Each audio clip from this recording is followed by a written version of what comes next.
আমাকে বিয়ের আসর থেকে কিডন্যাপ করেছেন আপনি, তাই এখন আপনি আমাকে বিয়ে করবেন। আমি কিচ্ছু জানি না কতদিনের শখ আমার জামাই হবে, আর আপনি কিনা আমার শখকে বেগুন পাতা বানিয়ে ছাড়লেন। এই মেয়ে একদম চুপ, তোমার পকর পকর শোনার ইচ্ছা আমার নাই। সো চুপ থাকো, নইলে এমন মার মারবো হসপিটালের বেড থেকে উঠতে পারবে না। আপনার থ্রেড কি ইঞ্জেকশন মারি? শখ কত আমারে মারবে? গায়ে একটা ফুলের টোকা দিয়ে দেখেন না আপনারে কেমন জামাই আদর করি। ইডিয়েট, থামবে তুমি?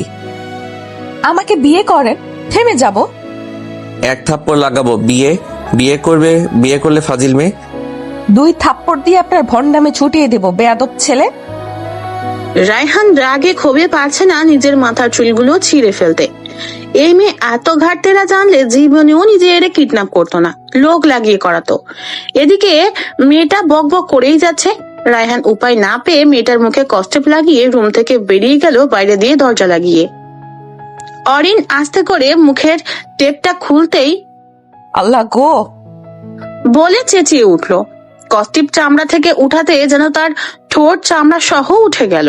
মুখে হাত দিয়ে জ্বালা কমানোর জন্য হাত বুলাতে লাগে, আর মনের মাঝে কিডন্যাপারের 14 গোষ্ঠী ধুয়ে দিচ্ছে। কিছুক্ষণ রায়হানকে বকে আরামসে ভারী লেহেঙ্গা নিয়ে গোল গোল করে ঘুরে নাচতে লাগে। কিডন্যাপ হওয়ার পর ভেবেছিল কিউট জামাই হারিয়ে ফেলছে, এখন তো কিডন্যাপারকে দেখে তার মনে ঢোল বাজা শুরু করেছে। এখন বিয়ে না হলেও কোনো আফসোস নেই অরিনের মনে।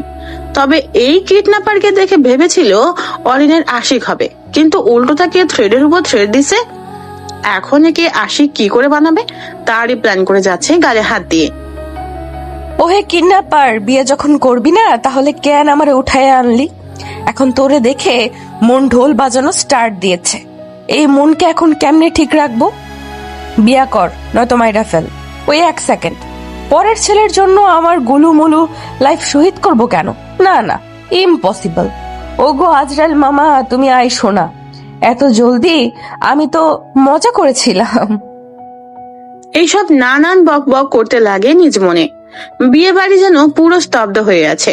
কোনে কিডন্যাপ হয়েছে এটা কারো পক্ষেই মেনে নেওয়া সম্ভব নয়। দূরে দরজার পাশে বসে মোহিনী আঁচলে মুখ গুজে মরণ কান্না জুড়ে দিয়েছে। মোহিনীর এমন কান্না দেখে আজাদ হোসাইনের মাথা গরম হয়ে যায় এবং সে জোরে একটা ধমক দেয় মোহিনীকে। ধমক খেয়ে মোহিনী চুপসে যায়। ওইদিকে তিশান বারবার কাউকে ফোনে ট্রাই করছে, আর সারাফ এদিক সেদিক অরিনকে খুঁজে চলেছে। সারাফের কলিজার টুকরা তার বোন। হুট করে বোন নিখোঁজ হওয়া তিশানের মন চাচ্ছে এখনই নিজের ফোনটা ভেঙে গুড়িয়ে দিতে। এমন সময় তিশানের ফোনে কল এলো।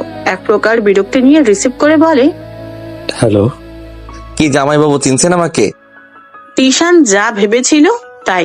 তিশান দাঁতে দাঁত চেপে বলে, আমার হবু বউকে তুই কিডন্যাপ করেছিস তাই না? এই তো বুদ্ধিমানের মতো কথা। ইয়েস, মাই সো কল্ড ফ্রেন্ড। তোর হবু বউ আমার কাছেই। কেন এমন করলি? আরে বোকা ছেলে, এটাও কি আমায় বলে দিতে হবে? কি চাস তুই? কিছুই চাইছি না আপাতত। তুই যেমন সারাকে একদিন আমার থেকে কেড়ে নিয়েছিলি, আজ আমি তোর বিয়ের আগে তোর হবু বউকে কেড়ে নিলাম। তোকে ছেড়ে দিব ভাবলি কি করে? তিশানের রাগে গা জ্বলে যাচ্ছে। হঠাৎ দূরে তাকিয়ে দেখলো সারা একটা চেয়ারে চুপচাপ মাথা নিচু করে বসে আছে, আর কিছুক্ষণ পর পর নিজের চোখ মুছছে। হয়তো তিশানের বিয়ে মানতে পারছে না। মানবে কি করে? সে যে তিশানকে ভালোবাসে। সারাকে সেদিন তিশান একটা ঠিকানা দিয়ে বলে সেখানে চলে আসতে, একটা সারপ্রাইজ গিফট দিবে। সেদিন সারা খুশিতে হ্যাঁ বলে এবং এখানে কি হবে সারাদিন ভাবতো, কিন্তু এখানে এসে সত্যি বড় সারপ্রাইজ পেয়েছে। তাহলে নিজের চোখের সামনে ভালোবাসার মানুষ অন্য কারো হয়ে যাবে। তিশান সারাকে দেখে একটা টেবিল হাসি দেয়, তারপর কল কেটে দেয় কিছু না বলে। এদিকে রায়হান সারাকে নিয়ে নিতুর জীবন কাটানোর হাজারো স্বপ্ন নতুন জীবন কাটানোর হাজারো স্বপ্ন বুনতে শুরু করে। তিশানকে সে যা শাস্তি দেওয়ার দিয়ে দিয়েছে। এখন সে আরামসে তার সারাকে নিজের করে নেবে। 2 বছর আগে এই তিশানই তার সবচেয়ে কাছের বন্ধু ছিল, কিন্তু সেই বন্ধুই সাপের মতো ছোবল মেরে নিজের ভালোবাসাকে তার থেকে কেড়ে নিয়েছে। সেই ধোকার জন্যই আজ রায়হান সঠিক সময়ের অপেক্ষায় ছিল এবং সফলও হয়েছে। কিন্তু রায়হান জানেও না তার সারা সেই বিয়ে বাড়িতেই উপস্থিত। রায়হান চোখ বুজে সেই আরামদায়ক চেয়ারে হেলান দিল, অমনি অরিন দরজা ধাক্কাতে ধাক্কাতে চেঁচিয়ে বলে, আরে ও হ্যালো কিডন্যাপার, আপনি আমাকে বন্দি করে গেছেন কই? আমার একা ভালো লাগছে না, আসেন না ঘরে, আমি গল্প করব। রায়হান বিরক্তির সাথে চোখ খুলল। অরিনের প্রতিটি কথাই রায়হানের কান পর্যন্ত বেশ ভালোভাবে পৌঁছিয়েছে। রায়হান কপাল চাপড়ে বিড়বিড় করে বলে, এই মেয়ে আমাকে রেহাই দিবে না? এরে তিশানের গলায় ঝুলাতে পারলেই মনে হচ্ছে ভালো হতো। এই মেয়ে যা জল্লাদি, এই ঢের ছিল তিশানকে শায়েস্তা করার জন্যে। এমন ভুল যে কেন করলাম তাই ভেবে পাচ্ছি না। রায়হানের কথার মাঝেই অরিন আবার বলে ওঠে, আরে কই গিয়ে মরছেন আপনি, নাকি অকালে বোবা হইছেন? কানে কি শোনেন না? আরে ওই কিডন্যাপার। এইসব কানা বোবা শুনে রায়হানের মাথায় রাগ চেপে বসে।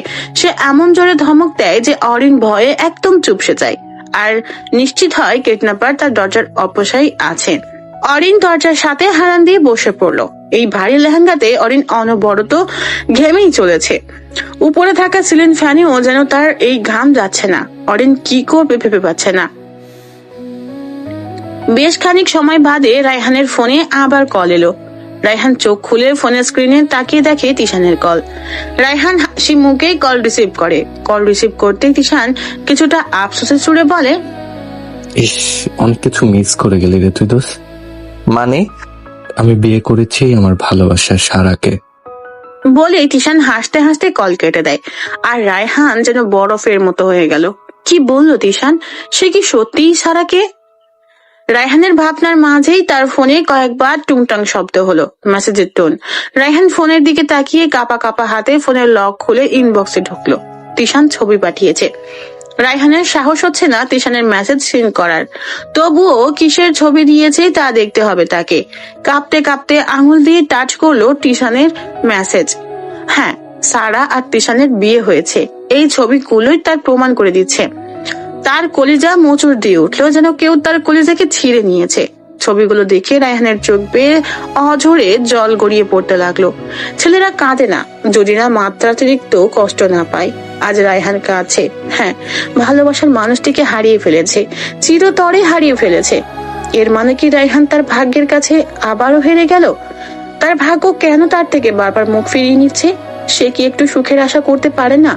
তার কি ভালোবাসার মানুষকে নিয়ে বাকিটা জীবন কাটানোর অধিকার ছিল না? সারাফ রেগে বারবার তিশানকে মারতে যেতে চাচ্ছে, কিন্তু তার আগেই অরিনের বাবা আটকিয়ে রেখেছে। তার বোনকে খুঁজে পাওয়া যাচ্ছে না বলে এভাবে হুট করে অন্য কাউকে বিয়ে করে নিবে, এটা আবার কি? তাদের কি ন্যূনতম চিন্তাও হচ্ছে না তার বোনের জন্য? সারাফের মন চাচ্ছে আচ্ছা মতো ধোলাই দিতে এই বাটপাট তিশানকে। তিশান হাসি খুশি ভাবে বিয়ে করে নিল। এদিকে সারা তো কোনো এক শখের মধ্যে আছে। কি থেকে কি হয়ে গেল সবটাই যেন স্বপ্নের মতো লাগছে তার।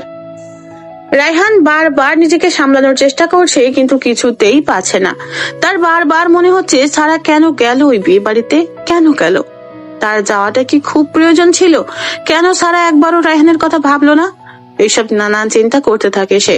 তিশানকে শিক্ষা দেওয়ার জন্য অরিনকে কিডন্যাপ করেছে, কিন্তু এখন তাকেই জীবনের সবচেয়ে বড় আফসোসটা করতে হচ্ছে। হঠাৎ রায়হানের কল এলো। হাতের উল্টো পিঠ দিয়ে চোখ মুছে ফোনের দিকে তাকালো। তোহা ফোন করেছে। রায়হান নাক টেনে ফোন রিসিভ করে স্বাভাবিকভাবে বলার চেষ্টা করে, হ্যাঁ ভাবি বলো। তুই কোথায় ভাই? এদিকের খবর জানিস? তিশান তো তোমার ভাই সারাকে বিয়ে করে তোমাদের বাড়িতে উঠেছে, তাই তো? তুই জানতিস আগে থেকে?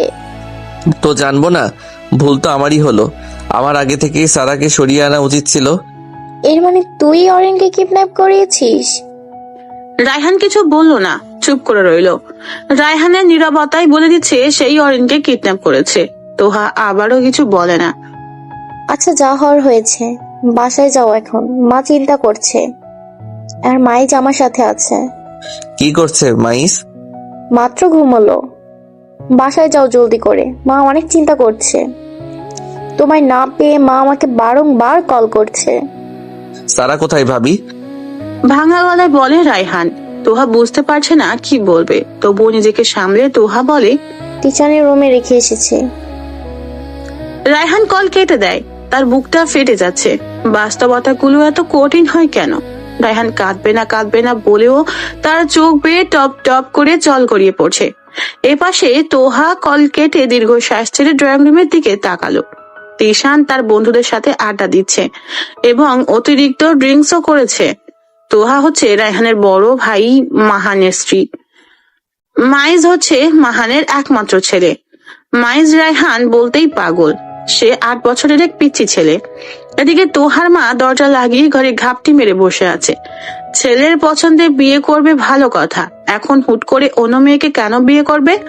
বিষয়টি একদম পছন্দ হয়নি তার। আর তার স্বামী বা কি করে রাজি হলো অন্য মেয়েকে বাড়ির বউ করে আনার? সম্মানহানির ভয়ে? হায় রে দুনিয়া। তিশানের বাবা গেছে আর একবার সারার বাবা মাকে বোঝাতে। তারা হুট করে এভাবে বিয়েটা একদম মেনে নিতে পারেনি, যার ফলে রেগে মেগে তারা সারাকে ত্যায্য করেছে। কথাটা এখনো সারার কানে যায়নি, জানলে হয়তো তার এসব উচ্ছ্বাস মাটিতে মিলিয়ে যাবে। সারা তখন থেকে তিশানের জন্য, কিন্তু তিশানের এখনো আসার খবর নেই। এবার সারা কিছুটা রেগে যায়, তবুও ঘর থেকে বের হলো না। চুপচাপ পুরো রুমটা ঘুরে ঘুরে দেখতে লাগে। এমন সময় খট করে দরজাটা খুলে গেল। তিশান ঢলে ঢলে রুমে প্রবেশ করলো। এতটাই ড্রিঙ্কস করেছে যে তিশান এখন আউট অফ মাইন্ড। বিয়ের রাতে এভাবে ড্রিঙ্কস করে পড়ছে দেখে সারা রেগে মেগে আগুন। সে দ্রুত দরজাটা লাগিয়ে তিশানের সামনে দাঁড়িয়ে কিছু বলতে যাবে, এমন সময় তিশান সারা চুলের মুঠি এত শক্ত করে ধরলো যে সারার প্রাণ বেরিয়ে যাওয়ার অবস্থা। সে জোরে চিৎকার দিল, কিন্তু আফসোস, তার চিৎকার চার দেওয়ালের মাঝেই রয়ে গেল। সারা চিৎকারে তিশান আরো জোরে চেপে ধরলো, যার ফলে সারার মনে হচ্ছে তার চামড়া সহ উঠে যাচ্ছে চুলের সাথে। সারা বার করে মিনতি করছে নিজেকে ছাড়ানোর জন্য। তিশান হুঙ্কার ছেড়ে বলে, শুধুমাত্র তোর জন্য আজ আমি আমার জান পাখি অরিনকে বিয়ে করতে পারলাম না, তাকে নিজের করতে পারলাম না। কেন এসেছিস তুই আমার জীবনে? Answer me, why? তুই আর তোর ওই নাগরের জন্য আমার সব স্বপ্ন শেষ হয়ে গেল। ছাড়ো আমাকে তিশান, আর তুমি কার কথা বলছো? আল্লাহ! সারা কাঁদতে কাঁদতে বলে, চিৎকার দিয়ে ওঠে। এমন ভাব ধরছিস যেন ভাজা মাছটা উল্টে খেতে জানিস না। আমি সত্যি বুঝতে পারছি না তুমি কার কথা বলছো। থাক, হয়েছে তোর, বোঝা লাগবে না। By the way, I love only Arin, mind it. বলেই সারাকে জোরে ধাক্কা দিয়ে সরে যায় তিশান। সারা জানালার সাথে লেগে গেলেও নিজেকে সামলে নেয়, নয়তো কপালে চোট পেত। তবে সারার চুল জোরে চেপে ধরার ফলে তার মাথা প্রচন্ড ব্যথা করছে। হুট করে অরিনকে ভালোবাসে কথাটা মনে করতেই সারা চেঁচিয়ে বলে, তাহলে তুমি যাকে ভালোবাসো তাকে বিয়ে না করে আমায় কেন বিয়ে করেছো? আমি কি করেছি এখানে? তিশান রেগে মেগে তেড়ে সারার সামনে এসে দাঁড়ায়।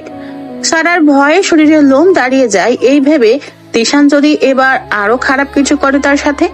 সারা ভয়ে রীতিমতো কাঁপছে। তিশান এতটাই রেগে আছে যে তার মুখ লাল হয়ে গেছে। তিশান সাথে সাথে একটা ডেভিল স্মাইল দিয়ে বলে, প্রতিশোধের আগুনে যান। তবে তুমি জানো আমি তোমাকে কখনোই ভালোবাসিনি এবং বাসবও না। তুমি তো সামান্য একটা টোপ মাত্র, ওই রায়হানকেই জব্দ করার।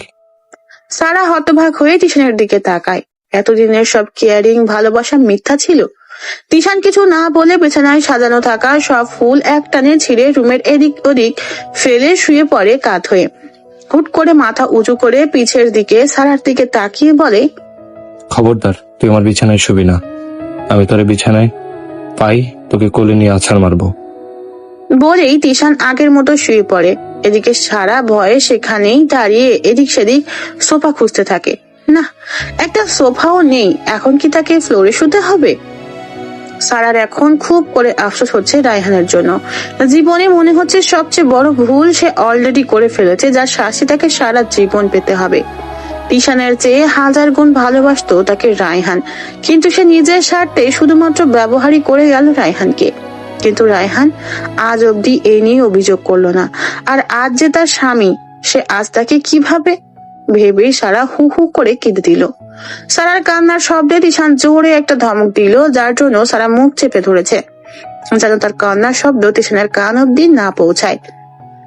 চাঁদের মতো মুক্তি যখন ভাসত নয়ন জলে, আদর কইরা মুইছা দিতাম গালে, খাটে আইসা পাশে বৈশা জড়াইতো এই বুকে, ভুলবো আমি এই কথা কেমনে, তবে ভালো কেন বাসিলা, স্বপ্ন কেন দেখাইলা, ভালো কেন বাসিলা আমারে।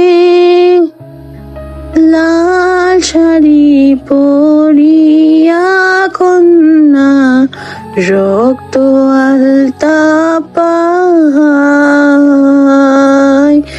আমার চোখের জল মিশাইলা, নীলা না বিদায়।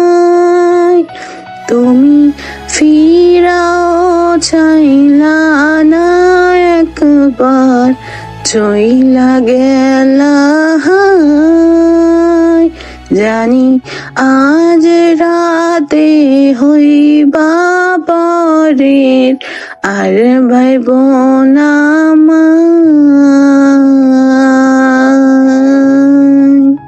অরিন বাসার এবং কিডন্যাপারের চিন্তা করতে করতে কখন ঘুমিয়ে পড়ে নিজে জানে না। হঠাৎ কারো গানের সুরে ঘুম ভাঙে তার। গানের গলা কেমন কিডন্যাপারের মতো লাগছে তার কাছে। হ্যাঁ, কিডন্যাপারেরই গলা। ও কি কিউট গলা, কিন্তু এমন ছাকা মার্কা গান গাইছে কেন? ছাকা খাইলো নাকি? এসব নানান চিন্তা ঘুরপাক খাচ্ছে অরিনের মাথায়। রায়হান গান শেষ করে আকাশের দিকে গভীর দৃষ্টিতে তাকিয়ে থাকে। আকাশটাও যেন নিঃসঙ্গ আজ, তাই হয়তো থালার ন্যায় চাঁদটাও আজ দেখা দেয়নি। রায়হান আবার গভীর মনোযোগ দিয়ে কিছু ভাবতে যাবে, এমন সময় অরিনের বাকওয়াস চিল্লানি। মিজাজ বিগড়ে গেল রায়হানের। এই যে ছ্যাকখোর কিডন্যাপার, আমার তো ক্ষুধায় পেটে ইঁদুর দৌড়াচ্ছে, বলি না খেয়ে মরবো নাকি? আমি যদি না খেয়ে মরি তাহলে আমার বাবা এবং ভাই আপনার পিন্ডি চটকাবে, মনে রাখেন। রায়হান তেড়ে মেরে অরিনের দরজার সামনে এসে বলে, তোমার বাবা আর ভাই জীবনেও নামার নাগাল পাবে না, চুপচাপ বসে থাকো, একদম আজে বাজে বকবা না। তাহলে কি আমি না খেয়ে মরবো? আজীব তো। দরজা খোলেন বলছি, খোলেন। আরেকবার চিল্লালে তোমাকে পানি অবধি দিব না, চুপচাপ বসে থাকো, আমি খাবারের ব্যবস্থা করছি। বলেই রায়হান চলে যেতে নিত। এমন সময় অরিন আবার বলে ওঠে, বলেই রায়হান চপলে যায়। রায়হানের পায়ের আওয়াজ দূরে যাচ্ছে স্পষ্ট শুনতে পেল অরিন। অরিন মুখে আঙুল দিয়ে বসে রইল, যদি সত্যি সত্যি না খাওয়ায় তার বকবকের কারণে। সেই ভয়ে অরিন মুখ অব্দি খুলল না। এই বিয়ের প্যারায় সেই দুপুরে খেয়েছিল, এখন তো রাত মিনিমাম 12টা-1টা বাজবেই।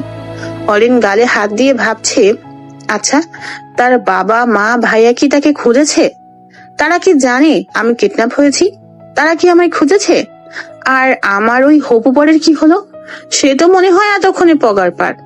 যাই হোক, ওই ছেলেটা নিয়ে আমার কোনো চিন্তা নাই। আমি পারলে সারা জীবনই এভাবে কিডন্যাপ হয়ে থাকবো। অরিন হঠাৎ নিজের হাতের দিকে তাকাতেই খেয়াল করে তার শুভ্র হাতে কিছুটা রক্ত জমাট হয়ে লাল টকটকে হয়ে আছে।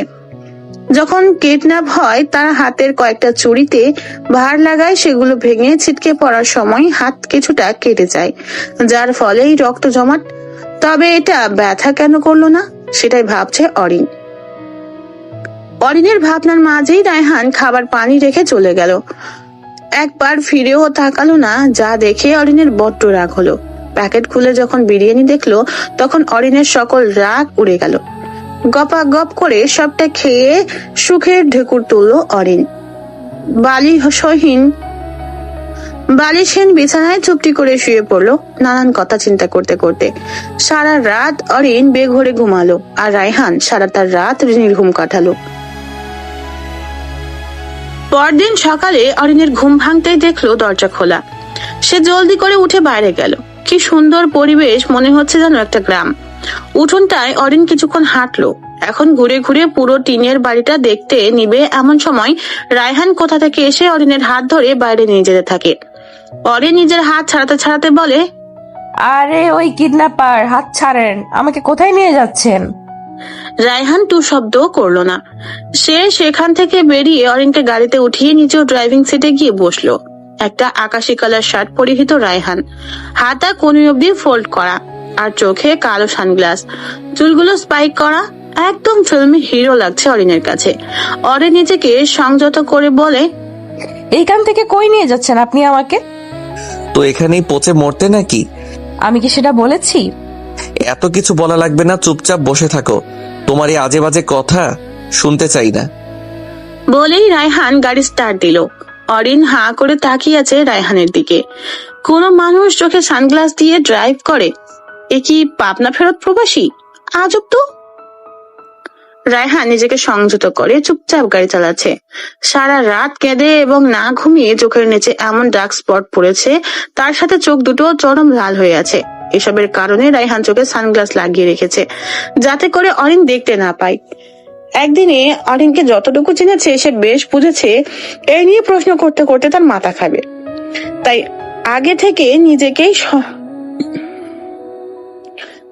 থেকে নিজেই সচেতন হয়। কিন্তু অরিন কি আর চুপ থাকার মানুষ? আচ্ছা, একটা কথা বলবো? না। সোজা সাপটা জবাব দিল রায়হান। অরিন গাল ফোলালো। এই কিডন্যাপারটাকে সহ্য করতে পারে না। কেন সে বুঝে না। অরিন নাক টেনে বলে, দয়া করে যদি বলতেন আমরা কোথায় যাচ্ছি। পাচারকারীর কাছে তোমায় বেচে দিতে যাচ্ছি। আপনি কি আমার উপর বিরক্ত? অনেকটা। এতই যখন বিরক্ত তাহলে আমায় কিডন্যাপ করলেন কেন? আমার তো বিয়ে হয়েই যেত। আপনি বাম হাত কেন আমাদের মাঝে ঢুকালেন? তোমার মতো বাচালকে কিডন্যাপ করাই আমার জীবনের সবচেয়ে বড় ভুল হয়ে গিয়েছে। সাথে সারাকেও হারালাম। ফালতু। বিড়বিড় করে বলল রায়হান। কিছু বললেন? রায়হান উত্তর দিল না। রায়হানের এমন ভাব দেখে অরিনের মন চাচ্ছে কষিয়ে কয়েকটা চড় লাগাতে। এতে যদি কিছুটা হলেও এই ছেলের ভাব কমতো। অরিন গাল ফুলিয়ে জানালার দিকে ফিরে যায়। গ্রাম ছেড়ে কিছুক্ষণের মাঝে শহরে ঢুকে যায় তারা। 10 মিনিট পর একটা গলিতে ঢুকলো এবং সেই গলি অরিনের চিনতে অসুবিধা হলো না। কিছুক্ষণের মাঝেই রায়হান অরিনকে নিয়ে অরিনের বাসার নিচে এসে গাড়ি দাঁড় করায়। রায়হান গাড়ি থেকে নামলেও অরিন নামলো না। রায়হান ব্রু কুচকে বলল, কি হলো, নামছো না কেন? নামবো না। নামবে না মানে কি? মানে হলো এই, আমি এখানেই বসে থাকবো। হেয়ালি না করে বলো কি হয়েছে। ডিসগাস্টিং। সরি বলেন। হোয়াট? সরি কেন বলতে যাব আমি? আজব। আপনি জানেন না কেন? কাল থেকে আজ অব্দি যে মিসবিহেভ করেছেন তার জন্য। তোমার উল্টাপাল্টা স্বভাবের কারণেই ধমকাইছি, তাই সরি বলার কোনো প্রশ্নই ওঠে না। বাহ, আজকাল দেখছি সত্যেরও কদর নেই। বলতে বলতেই অরিন গাড়ি থেকে নেমে দাঁড়ালো। তখনই ভিতর থেকে সারাফ, মোহিনী এবং আজাদ হোসাইন বেরিয়ে আসে ওদের সামনে। মোহিনী তো দৌড়ে গিয়ে মেয়েকে বুকে টেনে নেয়। সারাফ আর আজাদ হোসাইনও করুণ চোখে অরিনের দিকে তাকিয়ে রয়। মোহিনী অরিনের গালে হাত বুলাতে বুলাতে বলে, তুই ঠিক আছিস তো মা? হ্যাঁ আম্মু, ঠিক আছি আমি। বলেই রায়হানের দিকে তাকাই অরিন। অরিন তো ধরেই নেয় আজ তার ভাই কিডন্যাপারকে উদুম কালানি দিবে, আর সে সাবানার মতো রায়হানকে বাঁচাতে ঝাঁপিয়ে পড়বে। অরিনের ভাবনায় এক ট্যাঙ্কি জল ঢেলে দিয়ে সারাফ রায়হানের হাতে হাত মিলিয়ে হেসে বলে, ধন্যবাদ ভাই। তুমি যদি আমার বোনটাকে না পেতে তাহলে হয়তো আমার বোনটাও কঠিন বিপদে পড়ে যেত। না, ব্যাপার না। ওকে বিপদ থেকে রক্ষা করা নিজের দায়িত্ব মনে করেছি, তাই করেছি। যাই হোক, আজ তাহলে আসি, ফের যাতে বিয়েতে পালিয়ে না যায়। বলেই রায়হান গাড়িতে উঠে চলে গেল। আর অরিন হাঁ করে তাকিয়ে আছে রায়হানের যাওয়ার দিকে। কি বলে গেল কিডন্যাপারটা? আমি পালিয়েছি? অরিনের ভাবনার মাঝেই মোহিনী অরিনের কান টেনে ভেতরে নিয়ে যায়।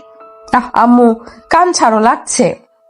পাজি মেয়ে, এতই যখন বিয়েতে পালাবি তাহলে বিয়েতে সম্মতি দিলি কেন? তোর জন্য তো মান সম্মান সব গেল আমাদের। বিয়েতে তোমার কোন 14 গোষ্ঠী আসছে যে তোমার মান সম্মান যাবে? শুধু তো ছেলের পরিবার সহ আত্মীয়রা আসছিল। আর শোনো আম্মু, আমি পালাইনি, আমাকে কিডন্যাপ করা হয়েছিল। একদম ঠিক করেছে, তোকে কিডন্যাপ করেছে। নয়তো ওই ছেলের সাথে বিয়ে হলে তোর জীবনটা নষ্ট হয়ে যেত। মানে ওই ছেলের সাথে বিয়ে হলে জীবন কেন নষ্ট হতে যাবে? তুই কিডন্যাপ হয়েছিস তা নিয়ে ওই তিশানের কোনো চিন্তাই ছিল না। তোকে পাচ্ছে না বলে ওই তিশান আরেকটা মেয়েকে জোর করে বিয়ে করে নিল, তা আমাদের সামনে। সারাফের কথা শুনে অরিন ইয়া বড় হাঁ করে সারাফের দিকে তাকালো। তারপর নাক গাল ফুলিয়ে বিড়বিড় করে বলে, লুচ্চা সারা। বলেই হন হন করে নিজের ঘরের দিকে চলে গেল অরিন। আজাদ হোসাইন বলে, ওই ছেলেটা ছিল বলেই কিডন্যাপাররা আমাদের মেয়ের কোনো ক্ষতি করতে পারেনি। হ্যাঁ বাবা, রায়হানের ঋণী হয়ে থাকবো আমরা। ও না থাকলে কি যে হতো। বলেই দীর্ঘশ্বাস ছাড়ে সারাফ। মোহিনী রান্নাঘরে ছুটলো মেয়ের খাবারের ব্যবস্থা করতে। সারাফ নিজের ঘরে গেল ফ্রেশ হতে। তোয়াল ঘাড়ে রেখে ওয়াশরুমে ঢুকতে নিবে এমন সময়ই তার ফোনের রিংটন বেজে ওঠে। সারা বিছানার উপরে থাকা নিজের ফোনটার দিকে তাকালো, তারপর আবার বিছানার কাছে এসে ফোনের দিকে তাকাতেই তার মেজাজ গরম হয়ে গেল। ফোন না তুলে সারাফ আবার ওয়াশরুমের দিকে চলে গেল। ওয়াশরুম থেকে বেরিয়েও সেই ফোনের রিংটনই শুনতে পেল, আর উপায় না পেয়ে ফোনের দিকে গেল। একটা মেসেজ সিন করলো। মেসেজে লেখা, 5 মিনিটের মধ্যে যদি আমার ফোন রিসিভ না করো তাহলে তোমার বাসায় গিয়ে ডাইরেক্ট শাশুড়ি মায়ের পায়ে গিয়ে সালাম করবো, মনে রেখো। এই মেসেজ দেখে সারাফ ঢোক গিলে সাথে সাথে ফোন দিল হিয়াকে। হিয়া সেই মেয়ে যে এতক্ষণ ধরে সারাফকে ফোন দিয়ে ডিস্টার্ব করছিল। সাথে সাথেই হিয়া রিসিভ করলো, যেন সারাফের ফোনেরই অপেক্ষায় ছিল। Good morning Ishab. তোমার সমস্যা কি ইয়া? এভাবে ডিস্টার্ব করো কেন? জানো না বাসায় প্রবলেম আছে?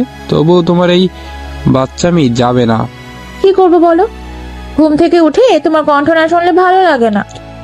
এইসব আজে বাজে না বকে নিজের স্টাডিতে ফোকাস দাও স্টুপিড। তোমার জন্যই যে স্টুপিড হই, তা কি বুঝছো না? বাই দ্য ওয়ে, আমাকে একটা ফোন দিলে কি তোমার ব্যালেন্স শেষ হয়ে যায় নাকি? হ্যাঁ, ফোন কেন দাও না? আমার ঠেকে পড়ে নাই তোমাকে ফোন দেয়ার। বলেই কল কেটে বাইরে চলে আসে সারাফ। হিয়া আর ডিস্টার্ব করে না, সেও উঠে ফ্রেশ হতে চলে গেল। হিয়া হলো অরিন্দের পাশের বিল্ডিং এর মালিকের একমাত্র মেয়ে। যবে থেকে সারাফরা এখানে শিফট হয়েছে তবে থেকেই হিয়া সারাফের জন্য পাগল। তিশান ঘুম থেকে উঠে আশেপাশে সারাকে পায় না। তিশানের মাথা ভার হয়ে আসছে, তাই সে মাথায় 2 হাত চেপে বসে রইল কিছুক্ষণ। কালকে ড্রিঙ্কস বেশি করে ফেলেছে, তার দরুন মাথা ভার হয়ে থাকা। তিশানের বসে থাকার মাঝেই ওয়াশরুমের দরজা কেউ খট করে খুললো। তিশান চোখ মেলে ওয়াশরুমের দিকে তাকালো। সারা একটা মেরুন রঙের শাড়ি পরেছে, চুল তোয়াল দিয়ে মুছতে মুছতে বের হচ্ছে সে। সারা এখনো খেয়াল করেনি যে তিশান উঠে গেছে।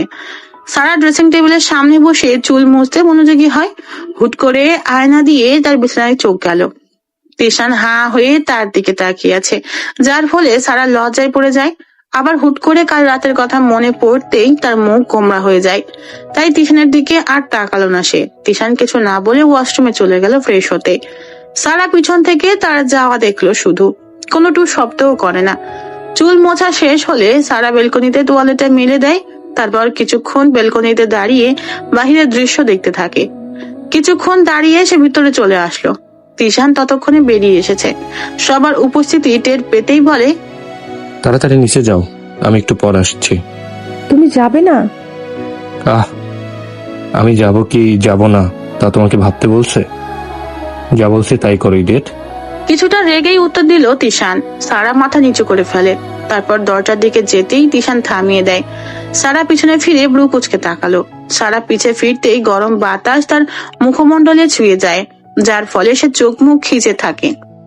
তোমাকে কি আমার চাকর পাইছো যে হেয়ার ড্রেসার ধরে রাখবো? হেয়ার ড্রেসার দিয়ে নিজের চুল শুকাও। সারা পিটপিট করে তাকিয়ে হেয়ার ড্রায়ারটা হাতে নিয়ে নিল। তারপর 2 মিনিটে চুল শুকিয়ে ভালোভাবে চুল বাঁধতেই তিশান সারার আঁচল দিয়ে সারার মাথায় ঘোমটা দিয়ে দেয়। তিশানের এমন কেয়ার দেখে এক প্রকার শখ খায় সারা, তবুও কোনো প্রশ্ন করলো না। এই ভয়ে যদি হিতে বিপরীত হয় তখন? সারা রিস্ক নিতে চায় না, তাই চুপচাপ নিচে চলে আসে। নিচে এসে তেমন কাউকেই আশেপাশে পায় না। রান্নাঘরও সে চিনে না, তাই সে সোফায় বসে রইলো। যদি কাউকে পায় তাহলে জিজ্ঞেস করে নিবে রান্নাঘর কোথায়। এমন সময় তিশানের ফুপি নিচে নামে। নতুন বউকে ভেবে সোফায় বসে থাকতে দেখে ফুপি তার বিখ্যাত ডায়লগ শুরু করলো। বাবা, নতুন বউ দেখি প্রথম দিনে এই বাড়ি এসে রানীর মতন বসে আছে। বাহ, হ্যাঁ গো ভাবি, তোমার কপাল পড়লো বুঝলা। প্রথম দিনই তোমাকে অর্ডার দেওয়া শুরু করবে। রূপ দিয়ে আমাদের সজলের মাথা খাইছো, আর কি বা বাকি আছে খাওনে? ও হ্যাঁ, সংসার আবার খাইও না। মহিলার এসব কথা সারা মাথা নিচু করে উঠে দাঁড়ায়। তিশানের মা রান্নাঘর থেকে বেরিয়ে আসে লিভিং রুমে চেঁচামেচি হওয়ার কারণে। তিশানের মা ব্রুকুচকে বলে, কি হয়েছে আপা? দেখলা না গো, দেখলা না তোমার বৌমা কেমনে সোফার পায়ের উপর পা তুললা বসে আসছিল। তিশানের মা সূক্ষ্ম দৃষ্টিতে সারার দিকে তাকালো। সারা এখনো মাথা নিচু করে রেখেছে, কোনো কথাই বলেনি। ফুপি আরো ভাষণ ছাড়ছিল বিধায় সারাকে নিয়ে সে রান্নাঘরে চলে আসে। সেখানে শান্ত সুরে জিজ্ঞেস করে, ওখানে বসছিলে কেন?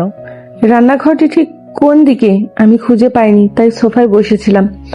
যদি কাউকে আশেপাশে পাই তাহলে জিজ্ঞেস করতাম, সেই আশায়। নিচের দিকে তাকিয়েই কথাটা বললো সারা। সারার এমন ভদ্র আচরণ তিশানের মায়ের পছন্দ হলো। তিশানের মায়ের হঠাৎ তোহার কথা মনে পড়লো। তার ঘরে দরজা লাগিয়ে বসে থাকার কারণে তোহার রাগ করে খুব সকালেই মাইজকে নিয়ে শ্বশুর বাড়ি ফিরে যায়। তিশানের মা দীর্ঘশ্বাস ফেলে। রায়হানের বাসায় ফেরার মতো কোনো ইচ্ছাই ছিল না, কিন্তু তার মাইজের বারবার ফোন করার জন্য সে এখন বাসায় যেতে বাধ্য হয়। রায়হান বাসায় ঢুকতেই মাইজ কোথা থেকে এসে চাচ্ছু বলে রায়হানের কোলে ঝাঁপিয়ে পড়লো। রায়হানও হেসে কোলে তুলে নেয়, তারপর কয়েকটা কিসি দিয়ে বলে, আমার চাচ্চুটা এতক্ষণ কি করছিল? তোমাকে মিস করছিলাম চাচ্চু। কাল বিকেল থেকে তোমায় দেখিনি, ভালো লাগে না। মুখ গোমরা করে কথাটা বলল মাইজ। রায়হান হেসে মাইজের গালে আরেকটা কিসি দিয়ে বলে, চাচ্চু তো এসে গেছি। মাইজের মুখে হাসি ফুটলো। রায়হান মাইজকে নিয়ে ভিতরে চলে আসলো। ভিতরে এসে দেখে তার বাবা, মা, ভাই, ভাবি গালে হাত দিয়ে সোফায় বসে আছে। মাহান রায়হানকে দেখেই বলে, কই ছিলি তুই কালকে বিকেল থেকে? দরকারি কাজে ছিলাম। স্বাভাবিকভাবেই উত্তর দেয় রায়হান। আর কেউ প্রশ্ন করলো না রায়হানকে, কারণ যতই জিজ্ঞেস করুক না কেন রায়হানের মুখ থেকে কিছু বের করতে পারবে না। রায়হান ফায়াজ কমার্সে মাস্টার্স ডিগ্রি কমপ্লিট করেছে কানাডা থেকে। 2 মাস আগে দেশে ফিরেছে। এখন অনেকে প্রশ্ন করতে পারেন 2 বছর আগে কি করে তিশান সারাকে কেড়ে নেয়। সারাকে রায়হান পছন্দ করতো কলেজ লাইফ থেকেই। যখন সারার থেকে দূরে কানাডায় আসলো তখন উপলব্ধি করতে পারলো তার পছন্দ ভালোবাসায় পরিণত হয়েছে। রিমন, তিশান এবং রায়হান তিনজনের জানের জিগার দোস্ত। তবে তিশান বড্ড বিরক্তি বোধ করতো রায়হানকে নিয়ে, কারণ তারা যেখানে যাক না কেন রায়হানকেই মেয়েরা বেশি প্রায়োরিটি দেয়। বিষয়টি এক সময় তিশানের ক্ষোভে পরিণত হয়। তার চেয়েও বড় প্রবলেম হচ্ছে এই তিশান যেই মেয়েকে পছন্দ করে সেই মেয়েকেই রায়হান ভালোবাসতো। এই জন্য সে মনে মনে ঠিক করে নিয়েছিল সারাকে রায়হানের থেকে কেড়ে নিবেই সে। রায়হান কানাডা যেতেই তিশান সারাকে নানাভাবে ইমপ্রেস করে। একসময় সারা এতটাই পছন্দ করে ফেলে তিশানকে যে সারাই প্রথমে তিশানকে প্রপোজ করে বসে। তারপর আর কি, ওদের জমিয়ে রিলেশন শুরু হলো। এর মাঝেই রায়হান লম্বা ছুটি পায়, যার জন্য বাংলাদেশে চলে আসে। বাংলাদেশের মূল কারণটা হচ্ছে সারাকে মনের কথা বলে দেবে এবং সারার সাথে এঙ্গেজমেন্ট করেই সে আবার কানাডা ব্যাক করবে। কিন্তু প্রথম দিনই সে সবচেয়ে বড় সারপ্রাইজ দিয়ে ফেলে, যেটা হলো তিশান এবং সারার মেলামেশা। সেদিন সারা বা তিশান কেউ বুঝেনি রায়হান তাদের দেখে ফেলেছে। রায়হানও কিছু না বলে নিজের বাসায় চলে যায়। কিছুদিন পর যখন রিমনের সাথে দেখা করতে যাচ্ছিল তখন হুট করে রায়হানের রাস্তা আটকে সারা আস্তে আস্তে প্রপোজ করে ফেলে। সেদিন রায়হান চোখ বড় করে তাকিয়েছিল সারার দিকে। সে তখন জানতো সারার রিলেশন চলে, তবুও তাকে কেন প্রপোজ করলো। রায়হান কিছু না বলে একসেপ্ট করে ফেলে সারার প্রপোজ। তারা গার্লফ্রেন্ড বয়ফ্রেন্ডের মতোই মাঝে মাঝে ঘোরাফেরা করতো। আস্তে ধীরে রায়হানের ফ্ল্যাটের ডেটও কাছাকাছি চলে আসে। সেদিন রায়হান সারাকে নিয়ে ঘুরতে বের হয়েছিল। হঠাৎ কোথা থেকে তিশান এসে রায়হানের কলার চেপে জোরে চিৎকার করে বলল, তোর সাহস তো কম না, তুই আমার গার্লফ্রেন্ডের সাথে ঘুরে বেড়াস? মেরে মাটিতে পুঁতে রেখে দেবো শালা। রায়হান শুধু হাসলো। সেদিন রায়হান নিজ চোখে সেদিনের তিশানকে দেখলো। যেখানে একে অপরকে ছাড়া থাকতে পারতো না, সেখানে তিশান তার সাথে এত বড় বেইমানি করলো। সে কি ভেবেছে সব ষড়যন্ত্র রায়হানের অজানা? রায়হান সারার দিকে তাকিয়ে বলে, তোমাকে কে ডেয়ার দিয়েছিল আমার সাথে রিলেশনের? সারা সাথে সাথে মাথা নিচু করে ফেলে। কিছুক্ষণ পর উত্তর দেয়, মৌসুমী কিসের দেয়ার? রায়হানকে প্রপোজ করতে, তারপর তার সাথে 1 মাস রিলেশনে থেকে রায়হানের সাথে ব্রেকআপ করি। তিশান সাথে সাথে এক চর দিল সারাকে। তিশান জানে না কেন চর মেরেছে, তবে তার রাগ এতেও কমলো না। তখন তিশান সারাকে ভালোবাসতো, তাই রায়হানের সাথে ঘোরাফেরাটা মেনে নিতে পারেনি। রায়হান হাসতে হাসতে উল্টো দিকে হাঁটা দিয়েছিল। সেদিনই রায়হান এবং তিশানের বন্ধুত্বের সমাপ্তি ঘটে। সেদিন রায়হান খুব করে কেঁদেছিল এই ভেবে কাছের মানুষগুলো কেন তার সাথে এমন বেইমানি করে। কিছুদিন পর রায়হান আবার কানাডা ব্যাক করে। সেদিন থেকে তিশানও সবার থেকে খুব দূরে দূরে থাকার চেষ্টা করে। তিশান সারাকে মন থেকে মুছে ফেলতে চায়, তাই দূরে দূরে থাকতো। তবে তাদের রিলেশন চলমান ছিল। এভাবে 1.5 বছরের মাথায় সারাকে ভুলতে সক্ষম হলো। তার কিছু মাস পরে সে বাস স্টপে অরিনকে দেখতে পায়। শেষ বিকালে অরিন আরামসে বেলকনির সবুজ ঘাসের মতো কার্পেটটায় বসে দুই হাতের মাঝে কফির মগ রেখে একটু পর পর চুমুক দিচ্ছে, আবার বাইরের ব্যস্ত শহর দেখায় মনোযোগী হয়ে যায়। কিছুক্ষণ আগেই সে গোসল করেছে, যার ফলে তার ভেজা চুলগুলো থেকে টপ টপ করে পানি পড়ছে, সাথে বাতাসের সাথেও তাল মিলিয়ে উড়ে চলেছে। পরিবেশটা সুন্দর হলেও অরিনের মনে ঝড় বয়ে যাচ্ছে। ঝড়টা এমন, এখন যদি সে কিডন্যাপারকে বিয়ে করতে পারতো তাহলে হয়তো এখন কিডন্যাপারের সাথে এতক্ষণে এই ঢাকা শহরের অলিতে গলিতে মন মতো ঘুরে বেড়াতো। অরিন গতকাল সন্ধ্যার কথা ভাবতে থাকে। গতকাল যখন সে রুমে পুরোপুরি রেডি হয়ে নিজের রুমে বসেছিল, তখনই হুট করে তার রুমের ইলেকট্রিসিটি চলে যায়। অন্ধকারে অরিন বিছানা থেকে কোনো রকমে হাতড়ে দরজা দিকে যাওয়ার চেষ্টা করছিল। হঠাৎ তার আশেপাশে কারো অস্তিত্ব টের পায়। আটকে ওঠে অরিন। ভরে যেই চেঁচাতে যাবে অমনি তার নাকের সামনে কেউ রুমাল রাখতেই সে জ্ঞান হারিয়ে ফেলে এবং পরবর্তীতে কি ঘটে সে জানে না। যখন জ্ঞান ফিরে তখন সে নিজেকে সেই টিনের ছোট্ট ঘরটিতে আবিষ্কার করে।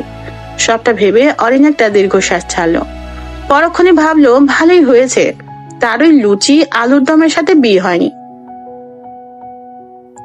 এই ছাড়াই তো সকলের সামনে তার চরিত্র সার্টিফিকেট দিয়ে দিয়েছে।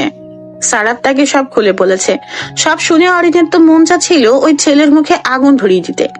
এইসব ছেলেদের অরিনের ভালোভাবেই চেনা আছে, তবে তার কিডন্যাপার সবচেয়ে আলাদা। কত সুন্দর কিডন্যাপার, ওরে কিডন্যাপ করলো, কিন্তু একবারের জন্য খারাপভাবে টাচ করা তো দূরের কথা, ভালোভাবে তাকায়নি পর্যন্ত। কিন্তু অরিনকে কি কারণে কিডন্যাপ করলো সেইটাই তো বুঝে উঠতে পারছে না সে।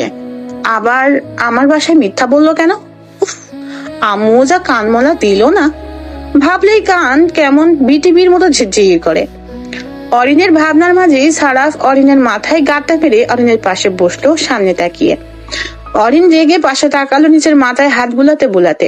সারাফ অরিনের দিকে এক পলক তাকিয়ে আবার সামনে তাকিয়ে বলে, এমন পেতনির মতো চুল ছেড়ে বসে আছিস কেন? আমার ইচ্ছা তাই ছাড়ছি। আর তার চেয়ে বড় কথা, তুই আমাকে পেতনি বললি কেন? তুই যে পেতনি তাই। আমার হাতে কিন্তু গরম গরম ইয়াম্মি কফি আছে। তো কি করব, খাওয়াবি? দে খাই না হয় একটু। না, কফিটা তোমার মাথায় ঢাললে কেমন লাগবে ভাইয়া? সারাফ তখনই ছো মেরে কফির মগটা নিয়ে নেয় অরিনের হাত থেকে। অরিন মুখটা মলিন করে ফেলে। সারাফ হেসে বলে, তোর মাথায় ঢাললে কেমন হবে বইন আমার? ভাইয়া প্লিজ ফেলিস না, তুই না আমার বেস্ট ভাই। এই গরম কফি মাথায় ঢাললে আমি টাকলা বাবা থুকো টাকলা আম্মা হয়ে যাবো। বিয়ার আগে টাকলা আম্মা হতে চাই না। প্রবলেম নাই, তোরেও টাকলা আব্বা খুঁজে দিব। ভাইয়া। সারাফ হেসে কুটি কুটি হয়ে যায়। তবে তার হাসার মাঝে আরেকটু হলেই গরম কফিটা তার পায়ে পড়তো। একটুর জন্য বেঁচে যায় বেচারা। সারাফের অবস্থা দেখে এবার অরিন খেলিয়ে হেসে দেয়। সারাফ কি যেন ভাবলো, তারপর কফির মগটা অরিনের হাতে দিয়ে দৌড়ে পালালো। সারাফের এমন পালানো দেখে অরিন বেকুব হয়ে বসে রইলো। কি হলো কেসটা? তার ভাই এভাবে পালালো কেন? সারাফ নিজের রুমে এসে হাঁপ ছেড়ে বাঁচলো। সারাফ যখন ওহির সাথে ছিল তখন হিয়া তাদের বিল্ডিং এর ছাদেই ছিল। ছাদ থেকে অরিনের ব্যালকনি বেশ দেখা যায়। সারাফ যখন বসলো তখন খেয়াল করেনি। যখন কফির মগ টানা হাজরা করছিল তখনই সে হিয়াকে দেখতে পায়। হিয়া প্রথমে হাত নাড়ায় আর সারাফ তা দেখেও না দেখার ভান ধরে বসেছিল। ভেবেছিল এতে হিয়া থেমে যাবে, কিন্তু না। আবার তাকাতেই হিয়া তার দিকে ফ্লাইং কিস ছুড়ে মারে, যার কারণে সারাফের হেঁচকি উঠে যায়। অরিন হাসছিল দেখে তার এই হেঁচকি নজরে পড়েনি। সারাফ ভেবে পাচ্ছে না কিভাবে এই হিয়ার থেকে ছাড়া পাবে। সারাফ, অরিনকে ভার্সিটিতে এডমিশন করিয়ে দিস, রেজাল্ট তো আগেই পেয়েছে। আচ্ছা বাবা। অরিন বেশ এনজয় করলো তার বাবা মায়ের এমন খুনসুটি। তাদের এমন খুনসুটি দেখলে কেন যেন অরিনের বিয়ের জন্য মন লাফায়, কিন্তু লজ্জায় কিছু বলতে পারে না। অরিন পাশে তাকাতেই দেখলো সারাফ গপাগপ খেয়েই চলেছে, তার কোনো দিকে মন নেই। অরিন মুখ বাঁকালো। এই সারাফকে এই জন্মে বিয়ের নাম মুখে আনতে দেখলো না। বোনের বিয়ে হয়ে যাচ্ছিল, এদিকে তার নিজেরই খবর দেয়। বোনের বিয়ে হয়ে যাচ্ছিল, এদিকে তার নিজের খবরই থাকে না। অরিনের একটা ভাবি হলে সারাদিন বারান্দায় বসে না থেকে তার সাথেই বকবক করে যেত, কিন্তু তার ভাই আস্ত নিরামিষ, একটাও ভাবি জুটাই নাই আজ অব্দি। সারাদিন অফিস ফাইল আর ক্লায়েন্ট নিয়েই পড়ে থাকে। অরিন দুঃখের সাথে একটা নিঃশ্বাস নিয়ে আবার খাওয়ায় মনোযোগ দিল। 2 দিন পর অ্যাডমিশনের সকল ফর্মালিটি কমপ্লিট করে দেয় সারাফ। সামনের শনিবার থেকে অরিন ভার্সিটি যাওয়া শুরু করবে। মূলত সেদিন থেকেই 4th বর্ষের ক্লাস শুরু হবে। হোয়াট? অফিসে জয়েন করার আগে আমি কি না হব একজন varsity professor? Are you mad বাবা? এক প্রকার চেঁচিয়ে অস্ফুট সুরে কথাগুলো বলে রায়হান। তো করলে সমস্যা কি অফিসে জয়েন হতে? তোমার আরো 7 মাস বাকি। 7 মাসে ঘরে বসে থাকবে নাকি? কেন 7 মাস কেন লাগবে? তোর ভাই আরেক প্রজেক্ট কাজ করছে, তার কাজ অনুসারে সে আলাদা জায়গায় সেটেল হয়ে যাবে, তার জন্য 7 মাস লাগবেই। আচ্ছা বুঝলাম, কিন্তু তাই বলে প্রফেসর? দেখ বাবা, তোর ফ্রি টাইম এবং আরো নলেজের জন্য প্রফেসর হতে সমস্যা কি? রেগুলার ক্লাস নিলে তোর ম্যাথ কন্টিনিউস রাখতে পারবি, এতে তোরই লাভ। এভাবে 7 মাস হাত পা গুটিয়ে বসে থাকলে অথবা ঘুরলে ফিরলে তোর নিজেরই ক্ষতি। তাই না করিস না বাবা, প্রিন্সিপাল নিজে তোকে নিতে চাই। এতক্ষণে আসছো তুমি লাইনে। মেইন কথা প্রিন্সিপাল তোমাকে বলছে, তাই তুমি আমায় বলছো। ঘুরাই ফিরাই না বললেও আমি বুঝি। মুখ বাঁকিয়ে উত্তর দেয় রায়হান। রায়হানের বাবা হাসলো। রায়হান কিছু না বলে রুম থেকে বেরিয়ে কোথায় যেন চলে যায়। রায়হানের বাবা মাথায় চাপড় মেরে বিড়বিড় করে বলে, এই ছেলের অদ্ভুত আচরণ বুঝি না, কার মতো যে এমন কারতেরা টাইপ হলো কে জানে, কখন তার মনে কি চলে বোঝা দেয়। মাহান তখনই বাবার রুমে প্রবেশ করলো। কই চলে গেলে এমন হনহন করে? আমি কি জানি, তোর ভাই তো এক্সট্রা পিস হেরে, কিছু বলাও যায় না, আবার কিছু না বললেও থাকা যায় না। কাহিনী কি? আরে জানিসই তো, প্রিন্সিপাল আমার অনেক দিনের বন্ধু। সে আমাকে রিকোয়েস্ট করছে যাতে ওকে রাজি করায় ভার্সিটির প্রফেসর হতে। হ্যাঁ, রায়হান আবার ভার্সিটির টিচার? আমার তো বিশ্বাসই হচ্ছে না। রাজি হয়েছে নাকি? হয়নি, আমি জোর করায় জিদ করে বেরিয়ে গেছে। সমস্যা নেই বাবা, ফিরে এসে ঠিক রাজি হবে, দেখিও।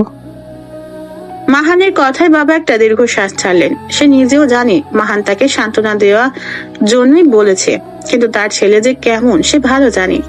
মাহানও জানে তার ভাই কেমন। সে 100% শিওর হয়ে বসে আছে যে রায়হান কিছুতেই রাজি হবে না। মাইজ আসতেই বাবা মাইজের সাথে বাইরে হাঁটতে বের হলো। সকলের চোখের মনি মাইজ। রাত 9টায় বাবা প্রিন্সিপালের সাথে যোগাযোগ করো, আমি লেকচারার হতে রাজি আছি। তার থেকে জিজ্ঞেস করে নিও কবে থেকে জয়েন করব সেই বিষয়ে। রায়হানের বাবা স্ট্যাচুর মতো দাঁড়িয়ে যায় রায়হানের কথা শুনে। মাহান ডিনারের জন্য তখন নিচে নামছিল। রায়হানের কথা শুনে আরেকটুর জন্য সিঁড়ি থেকে পড়েনি, তার আগেই সে সিঁড়ির রেলিং ধরে ফেলেছে। তোহা এবং রায়হানের মাও খাবার সার্ভ করতে গিয়ে এই কথা শুনে অবাক হয়ে যায়। বলা যায় বাড়ির সবাই অবাকের চরম পর্যায়ে তা গেছে রায়হানের এমন কথায়। অবিশ্বাস্য, রায়হান কিনা লেকচারার হতে রাজি হলো, কি করে সম্ভব বুঝে উঠতে পারছে না। রায়হান সোফায় মাইজকে বসিয়ে নিজের রুমে চলে গেল ফ্রেশ হতে। সবাই আগের মতোই অবাক হয়ে একই জায়গায় দাঁড়িয়ে আছে। রাত 12টা বেজে গেল, এখনো তিশানের বাসায় আসার খবর নেই। যেদিন থেকে বিয়ে হয়েছে সেদিন থেকে বেশিরভাগ সময়ই তিশান বাসার বাইরে থাকে, নয়তো রাত করে বাড়ি ফিরে। তিশানের মা বাবা 10টার মাঝেই ঘুমিয়ে যায়, তাই তাদের ধারণা নেই তিশান কখন বাড়ি ফিরে। বিয়ের 3 দিন পরেই তিশান আবার অফিস জয়েন করে, তারপর রাত করে ফিরে। সারা অবশ্য তিশানের বাবা মাকে জানায়নি, জানালে শুধু শুধু চিন্তা করবে।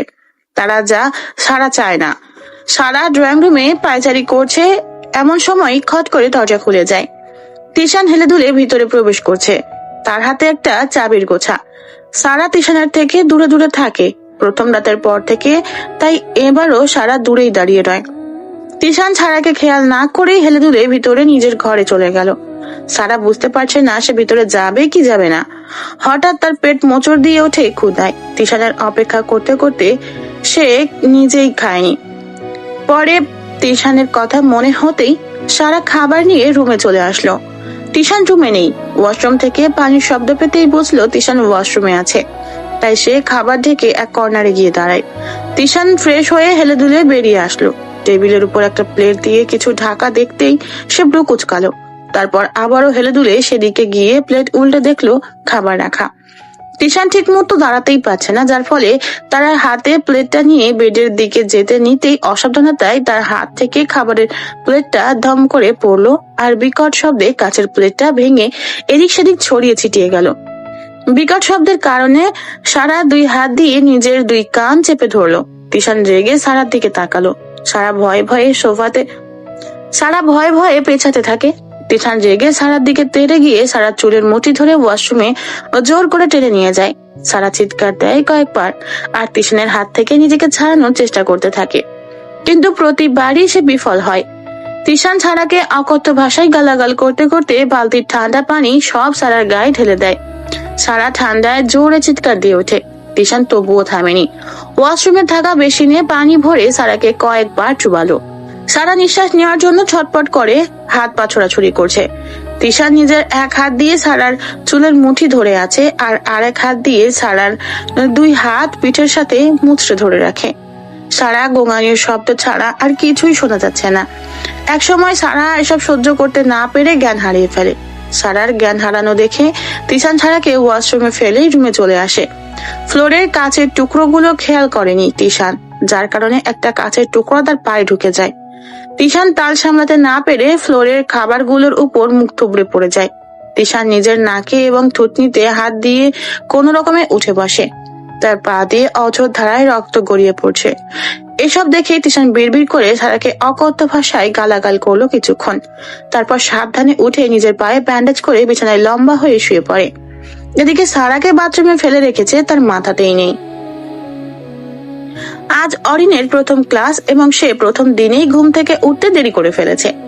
অরিন দৌড়ে রুম থেকে বেরিয়ে জুতো পরতে পরতেই কাঁধে ব্যাগ ঝুলিয়ে মেন দরজার দিকে দিল এক দৌড়।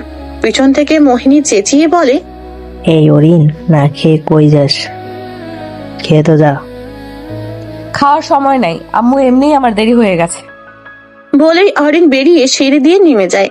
সারাফ সকাল সকালই অফিসে চলে গেছে, তাই অরিন রিক্সা করে ভার্সিটি চলে যায়। ভাড়া মিটিয়ে ভার্সিটির গেটের সামনে এসে অরিনের মেজাজ গরম হয়ে গেল, কারণ গেটের সামনে অরিনের সবচেয়ে অপছন্দের মানুষ দাঁড়িয়ে। সে হলো তৌহিদ। তৌহিদ দাঁত কেলিয়ে হাতে একটা আধা মরা গোলাপ নিয়ে দাঁড়িয়ে। তার চুলগুলো নারিকেল তেল দিয়ে একপাশে সিঁথি করে আঁচড়ানো, ঢোলা ঢালা একটা হাঁটু সমান টি শার্ট, জিন্সে ইচ্ছা করে কেচি দিয়ে কেটে ফাড়া ফাড়া করেছে। চোখে তার মোটা ফ্রেমের চশমা। তার পোশাক আশাক এবং সাজে বোঝা যাচ্ছে সে কতটা বোকা টাইপ। অরিন চেঁচিয়ে বলে, এই তাওহিদদা, আমার সামনে থেকে সর বলছি। আর এই মরা ফুল নিয়ে কি আমার শ্রাদ্ধ করতে দাঁড়াইছিস? কাজ নাই তোর? ক্লাস শুরু হয়ে গেছে আর এইখানে দাঁড়িয়ে তুই তামাশা করছিস আমার সাথে? আজকে প্রথম ক্লাস, তাই 1 ঘন্টা লেট হবে। মুখ গোমরা করে বলে তৌহিদ। তারপর অরিনের দিকে ফুলটা এগিয়ে দিয়ে বলে, আজকে তাজা ফুলটি পাইনি, তাই তোমার জন্য 2 দিনের আগের ফুলটা নিয়ে আসছি। অরিনের রাগে মন চাচ্ছে এই বলদটারে 6 হাত লম্বা এক ডান্ডা দিয়ে উধম কেলানি দিতে। গত 1 বছর ধরে এভাবেই গেটের সামনে সঙ্গের মতো ফুল নিয়ে দাঁড়িয়ে থাকবে অরিনের জন্য, অথচ এই তৌহিদ অরিনের 2 ক্লাস জুনিয়র।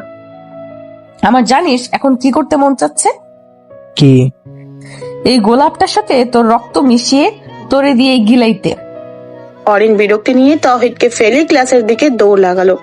এদিকে তৌহিদ অরিনের পিছে দৌড়াতে নিজেই জিন্সের উপর পাড়া লেগে নিজের মুখ থুবড়ে উষ্ঠা খেয়ে পড়লো। তার চোখের চশমাটা কিছুটা দূরে পড়ে যায়। কয়েকজন মেয়ে ছেলে সেদিক দিয়ে যাচ্ছিল। তখন তৌহিদের অবস্থা দেখে হে হে করে হেসে পাশ কাটিয়ে চলে গেল। তৌহিদ গাল ফুলিয়ে কোন রকমে উঠে বসলো, কিন্তু দাঁড়াতে পারলো না। এদিকে সবাই হেসেই চলে যাচ্ছে, কেউ তাকে উঠতে সাহায্য করছে না। তৌহিদ মাথা নিচু করে এদিক সেদিক নিজের চশমাটা খুঁজতে লাগলো। হাত দাও। তৌহিদ মাথা উঁচু করে তাকায়। এক সুদর্শন ছেলে দাঁড়িয়ে এবং তাকে হাত বাড়িয়েও দিয়েছে। ঠোঁটে একটা মিষ্টি হাসি ঝুলে আছে তার। তৌহিদ অস্পষ্ট দৃষ্টিতে ছেলেটার দিকে তাকিয়ে তার হাত দিয়ে উঠে দাঁড়ায়। তারপর ঝাপসা চোখে এদিক সেদিক নিজের চশমাটা খুঁজতে থাকে। ছেলেটা ওকে চশমাটা পরিয়ে দিয়ে বলে, এবার ঠিক আছে তো? হ্যাঁ, ধন্যবাদ আপনাকে। আপনি কি ভার্সিটিতে নতুন? আমি অনার্সের নিউ লেকচারার মোহাম্মদ রাইহান ফাইয়াজ। বলেই মুচকি হেসে রায়হান চলে গেল। তাওহিদ সেখানেই দাঁড়িয়ে রয় কিছুক্ষণ। সারাকে জল পড়তে দিয়ে চলেছে তিশানের মা। তিশান দূরে মাথা নিচু করে দাঁড়িয়ে আছে, এক পা আলগা করে। সারা থরথর করে কেঁপেই চলেছে।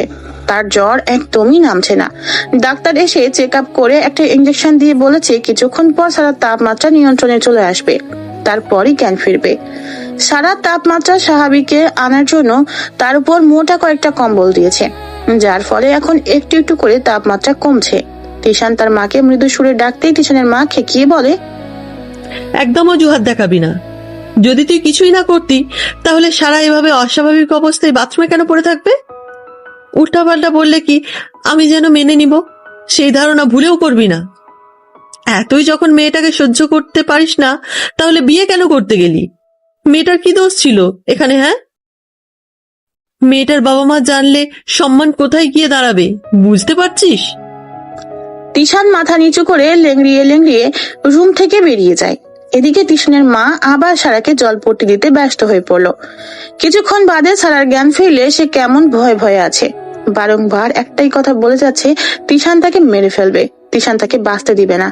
এদিকে তিশানের মা বুঝলো সারা জ্বরের ঘোরে এসব আবল তাবল বলছে, তবে একটা মেয়ে কতটা ভয় পেলে এমন জ্বরের ঘোরেও এসব বলবে? তিশানের মায়ের মন চাচ্ছে নিজের ছেলেকে বাসা থেকেই বের করে দিতে। না জানি কাল রাতে কি কি করেছিল এই অসহায় মেয়েটাকে। তিশান তার ছেলে এটা ভাবতেই ঘৃণায় মরে যেতে ইচ্ছে করছে তার। এদিকে সারাপ তার ডেস্কে বসে একটা ইম্পর্টেন্ট ফাইল টাইপ করছে। হঠাৎ তার ফোন ভাইব্রেশন হয়। অরিন ক্লাসে এসে দেখে সকলেই যে যার মতো বসে আলাপ আলোচনা করছে। অরিন কিছু না বলে এক পাশে গিয়ে কাঁধ থেকে ব্যাগ নামিয়ে পাশে বসে পড়লো। অরিনের কোনো বন্ধু বা বান্ধবী নেই, বলা যায় সে নিজেই পছন্দ করে না, সব সময় একা থাকাই পছন্দ করে। ক্লাসমেটদের সাথে পড়াশোনার বিষয় বাদে অন্য কোনো কথা সে বলে না। অরিন ব্যাগ থেকে লুকিয়ে ফোন বের করতে নিচ্ছিল, হঠাৎ পিছন থেকে কিছু মেয়ের ফিসফিসানি শুনতে পায়। জানিস আজ এক টিচার ভার্সিটিতে এসেছে। উফ, কি যে কিউট বলার মতো না। আমি তো দেখেই ফিদা হয়ে গেছি। যেমন দেখতে সুদর্শন তেমনই তোর অ্যাটিটিউড। ওদের এসব কথা শুনে অরিন ভ্রু কুঁচকালো। টিচারের উপর নজর দেয় এরা, এতটা লুচিয়ে এরা। এদের সামনে তো টাকলু আঙ্কেল রাখলেও ক্রাশ খাবে। হ্যাঁ, তাতে অরিনের কি? সে তো আছে তার কিডন্যাপারকে নিয়ে। আচ্ছা ভালো কথা, তার কিডন্যাপারের নামই তো আজ অব্দি জানতে পারলো না। ধুর অরিন, তুই আসলেই গাধা। সরি, গাধি। যেই কিডন্যাপারের জন্য তুই এত পাগল তার নামই জানিস না, আজব। এসব ভেবে নিজেকেই নিজে বকতে লাগলো অরিন। পরক্ষণে ভাবলো কিডন্যাপার নামই বেটার। অরিনের ভাবনার মাঝেই পিছন থেকে কেউ বলে উঠলো, দেখ দেখ, ওই হ্যান্ডসাম স্যার আমাদের ক্লাসের দিকে আসছে। আল্লাহ, আমি তো মরেই যাচ্ছি। এইসব কথা ক্লাসের অন্য মেয়েরাও বলছে। ওদের কথায় অরিন জানালা দিয়ে বাইরে তাকালো, কিন্তু কাউকে দেখতে পেল না। দেখবে কি করে, স্যার তো তার আগেই ক্লাসে ঢুকে পড়েছে। এদিকে সব স্টুডেন্ট দাঁড়িয়ে আছে আর অরিন জানালা দিয়ে স্যারকে খুঁজতে ব্যস্ত।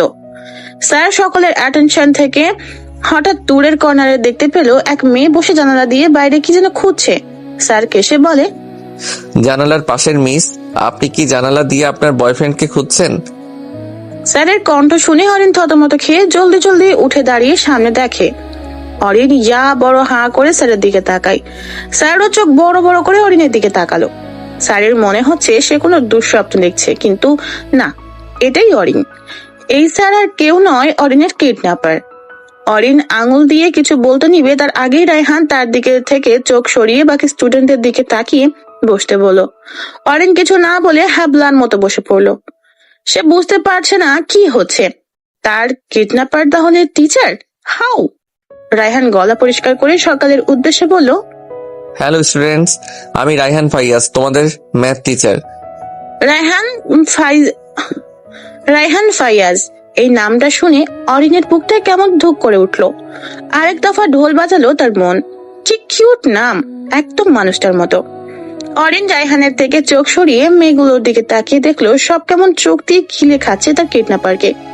অরিন দাঁত দিয়ে নিচের ঠোঁট চেপে মনে মনে 14 গোষ্ঠী উদ্ধার করে দিল মেয়েগুলোর। সারাপ তার ডেস্কে বসে একটা ইম্পর্টেন্ট ফাইল টাইপ করছে। হঠাৎ তার ফোন ভাইব্রেশন হয়। সারাপ ব্রু কুচকে এক হাত দিয়ে কিবোর্ডের পাশে থাকা ফোনটা নিয়ে কানে লাগায়, নাম না দেখেই।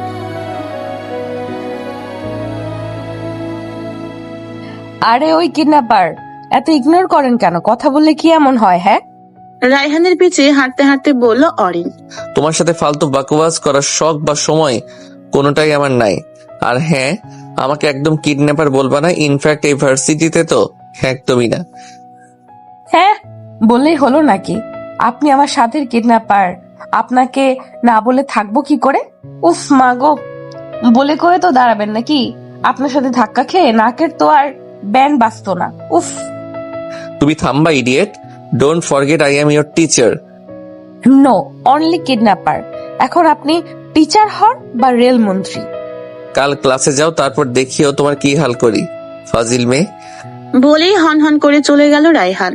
অরিন ব্রু কুচকে আবার রায়হানের পিছু নিতে যাবে, এমন সময় পিছন থেকে কয়েকটা মেয়ের কথোপকথন তার কানে ভেসে আসলো। দেখ দেখ, কেমন ছ্যাঁচড়ার মতো শাড়ির পিছে ঘুরঘুর করছে। এসব ছ্যাঁচড়া মেয়ে যে ওই থেকে যে আসে বুঝি না। যে হ্যান্ডসাম শার্ট দেখলো অমনি পটানোর জন্য পিছে পিছে ঘুরঘুর শুরু করলো। অরিনের রাগ মুহূর্তেই উঠে যায়।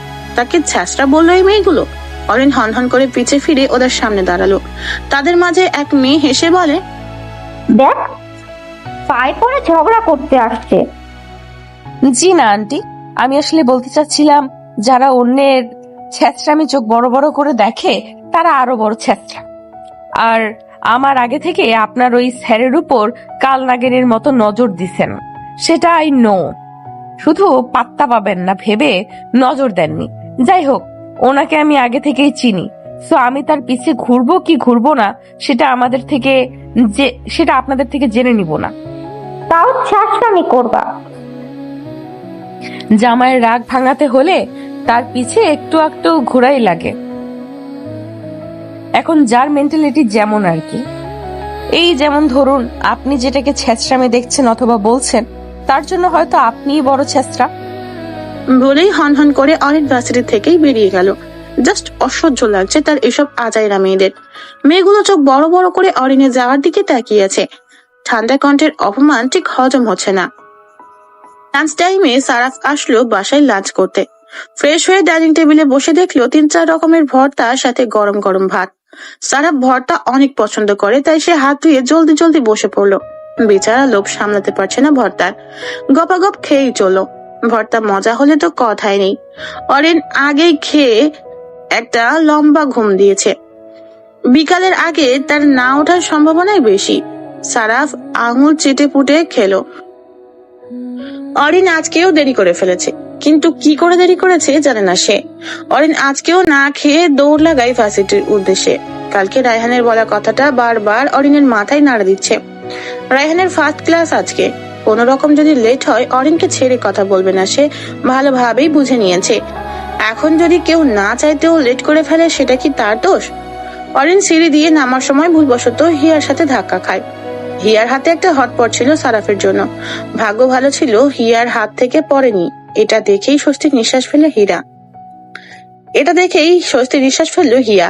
অরিন তাড়া দিয়ে বলে, সরি হিয়া আপু, আসলে লেট হয়ে গেছে, তাই তোমায় খেয়াল করিনি। বলেই আবার দৌড় লাগায় অরিন। অরিনকে ওভাবে ছুটতে দেখে হিয়া আবার পিছন থেকে সাবধান করে দেয়। হিয়া আবার অরিনদের বাসার দিকে চলে যায়। অরিন রাস্তায় একটা রিক্সাও না পাওয়ার কারণে সিএনজি রিজার্ভ করে সোজা ভার্সিটি চলে আসে। ভার্সিটিতে এসে আবারও হাতে ফুল নিয়ে তাহিদকে সঙ্গের মতো দাঁড়িয়ে থাকতে দেখে সে। আজকে আধমরা ফুল না, প্লাস্টিকের ফুল। অরিনকে দেখতেই সে অন্য হাত দিয়ে নিজের চশমাটা ঠিক করে বোকার মতো দাঁত খেলালো। অরিনের বিরক্তি বেড়ে গেল। আবার দেরি হওয়ার কথা মনে হতেই অরিন তাওহিদকে রেখেই ভেতরের দিকে ছুটলো। ক্লাসের সামনে এসে দেখলো রায়হান আগেই ক্লাস করানো অলরেডি শুরু করে দিয়েছে। এদিকে অরিনের জান যায় অবস্থা। না জানি আজ এই কিডন্যাপার তার কি হাল করে। সে কাঁপা কাঁপা পায়ে দরজার সামনে এসে দাঁড়ায়। তারপর একটা চাপা শ্বাস ছেড়ে মৃদু স্বরে বলে ওঠে, may I coming sir? Raihan marker pen থেকে চোখ সরিয়ে অরিনের দিকে তাকায়। অরিনকে দেখতেই রায়হানের গতদিনের কথা মনে পড়ে গেল। রায়হান একটা ভিলেনি হাসি দিল অরিনের কাঁধে ব্যাগ দেখে। ক্লাসে এসে অরিনকেও খেয়াল করেনি। ভালোই হলো, আছে এক ঢিলে দুই পাখি মারতে পারবে। রায়হান হাত ঘড়ির দিকে তাকিয়ে বলে, আরে মিস অরিন, আপনি তো অনেক তাড়াতাড়ি চলে এসেছেন। বাহ, ব্রিলিয়েন্ট স্টুডেন্ট। তা এত তাড়াতাড়ি কি করে আসলেন মিস? রায়হানের কথায় ক্লাসের বেশিরভাগ মেয়ে হেসে দেয়। সাইলেন্স। রায়হান সে মেয়েগুলোর উদ্দেশ্যে বলল। মেয়ে চুপ হয়ে গেলেও ঠিকই মুখ টেপে হেসে চলেছে। অরিন লজ্জায় মাথা নিচু করে ফেলে। এই 3 বছরে বকা তো দূরে থাক, এই অবধি কোনোদিন কোনো টিচারের থেকে এমন অপমানিত হয়নি সে। আর আজ রায়হান যেন তার পিছে আদা জল খেয়ে লেগেছে। অরিন নিচের দিকে তাকিয়ে নরম সুরে বলে, সরি স্যার, একটু লেট হয়ে গেল। 12 মিনিট লেট করেছেন আপনি। এখানে একটুর কি দেখলেন? আমি কাল বারবার করে বলে দিয়েছিলাম যেন সকলে উপস্থিত থাকে, কিন্তু না। একদিন ভালো বিহেভ করেছি বলে এই না যে মাথায় চড়ে বসবেন। এখন যেই ম্যাথ করিয়েছি সেটা কি করতে পারবেন? হোয়াট? চুপ কেন? Answer me. রায়হান এর এমন ধমকে অরিন সহ সকলে কেঁপে উঠল। অরিন ভাবতেই পারেনি এই রায়হান এমন বাঘের মতো দরজাল হবে। অরিন তাও চুপ রইল, কিছুই বলল না। অরিনের এমন থাকার কারণে রায়হানের রাগ আরো বেড়ে গেল। সে আরেক ধমক দিয়ে অরিনকে বাইরে কান ধরে দাঁড়িয়ে থাকতে বলল। অরিন হাঁ করে তাকালো রায়হানের দিকে। রায়হান আবার ধমক দিয়ে বলে, কথা কি কানে যায় না নাকি নেকার সাজছ? তোমার সাথে কথা বলে আমার টাইম ওয়েস্ট করতে চাই না, কজ আমার টাইমের ভ্যালু অনেক। বলেই রায়হান তার সামনে থাকা বইয়ের পৃষ্ঠা উল্টাতে থাকলো। অরিন মাথা নিচু করে বাইরে বেরিয়ে ক্লাসে কান ধরে দাঁড়িয়ে গেল। আচমকা তার গালে বেয়ে নোনা জল পড়তে লাগলো। জীবনে কখনো এমন অপমানিত হয়নি সে, তাই খারাপ লাগারই কথা স্বাভাবিক। অরিন নিঃশব্দে কাঁদতে থাকলো। রায়হান হোয়াইট বোর্ডে একটা ম্যাথ সলিউশন করতে করতে ভাবছে, যাক, এবার আর ভুল করেও আমার দিকে ফিরে তাকাবে না। বেঁচে গেছি এই স্টুপিড মেয়েটার হাত থেকে। You are win Rayan Faiyaz, I proud of you. Raihan মনে মনে নিজেকেই বলল এবং মুচকি হাসি দিল। অরিন এক সময় কান্না থামিয়ে চোখ গরম করে বিড়বিড় করে বলে, তোরে আমি দেখে নেব কিডন্যাপার। আমাকে অপমান করা সব সুদে আসলে আদায় করব তোর থেকে, মনে রাখিস। তুমি নিজেও জানো না চান্দু, তুমি কার পাল্লায় পড়ছো। আল্লাহর ইচ্ছায় দ্বিতীয়বার যেহেতু তোরে পাইছি, এত সহজে তোকে ছাড়বো ভাবলে কি করে? আমিও আজরিন মেহের অরিন। সারাফ শখ করে হিয়ার বলা বাদাম এবং তাজা লাল টুকটুকে গোলাপ নিয়েছে। হিয়া একবার কথায় কথায় বলেছিল সে লাল গোলাপ পছন্দ করে, সেই সুবাদেই এই গোলাপ আনা। কিন্তু ভাবছে সে হিয়াকে কি করে দেবে। ভাবতে ভাবতে বাসায় এসে আজাদ হোসাইনের কথা শুনে অবাকের চরম পর্যায়ে চলে গেল। মেয়ের বাবা মানে হিয়ার বাবা নিজে আজাদ হোসেনকে প্রস্তাব করেছে সারাফকে নিজের মেয়ের জামাই করবে। এ কি করে সম্ভব? মোহিনী এবং আজাদ হোসাইনেরও একই অবস্থা। বড় ঘর থেকে তাদের প্রস্তাব এসেছে, এটা কি হাতছাড়া করা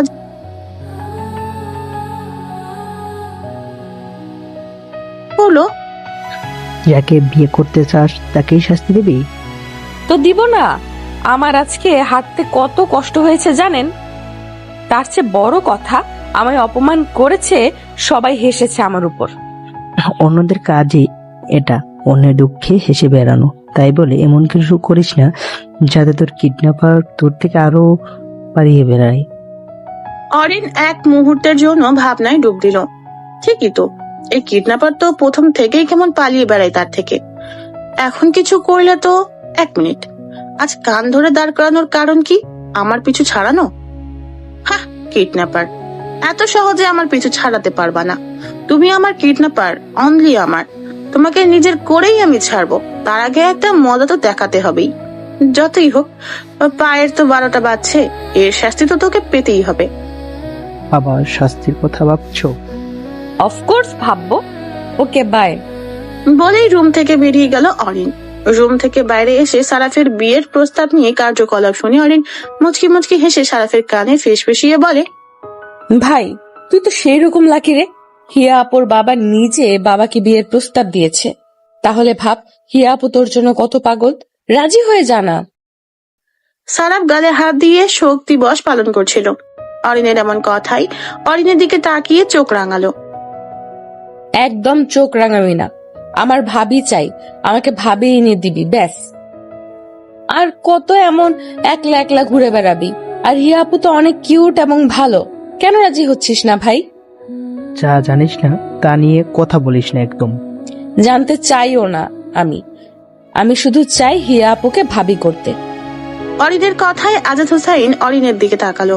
হৃদয় বাসার নিজে প্রস্তাব দিয়েছে, এই বিষয়টি তিনি ভালোভাবে নিতে পারছেন না।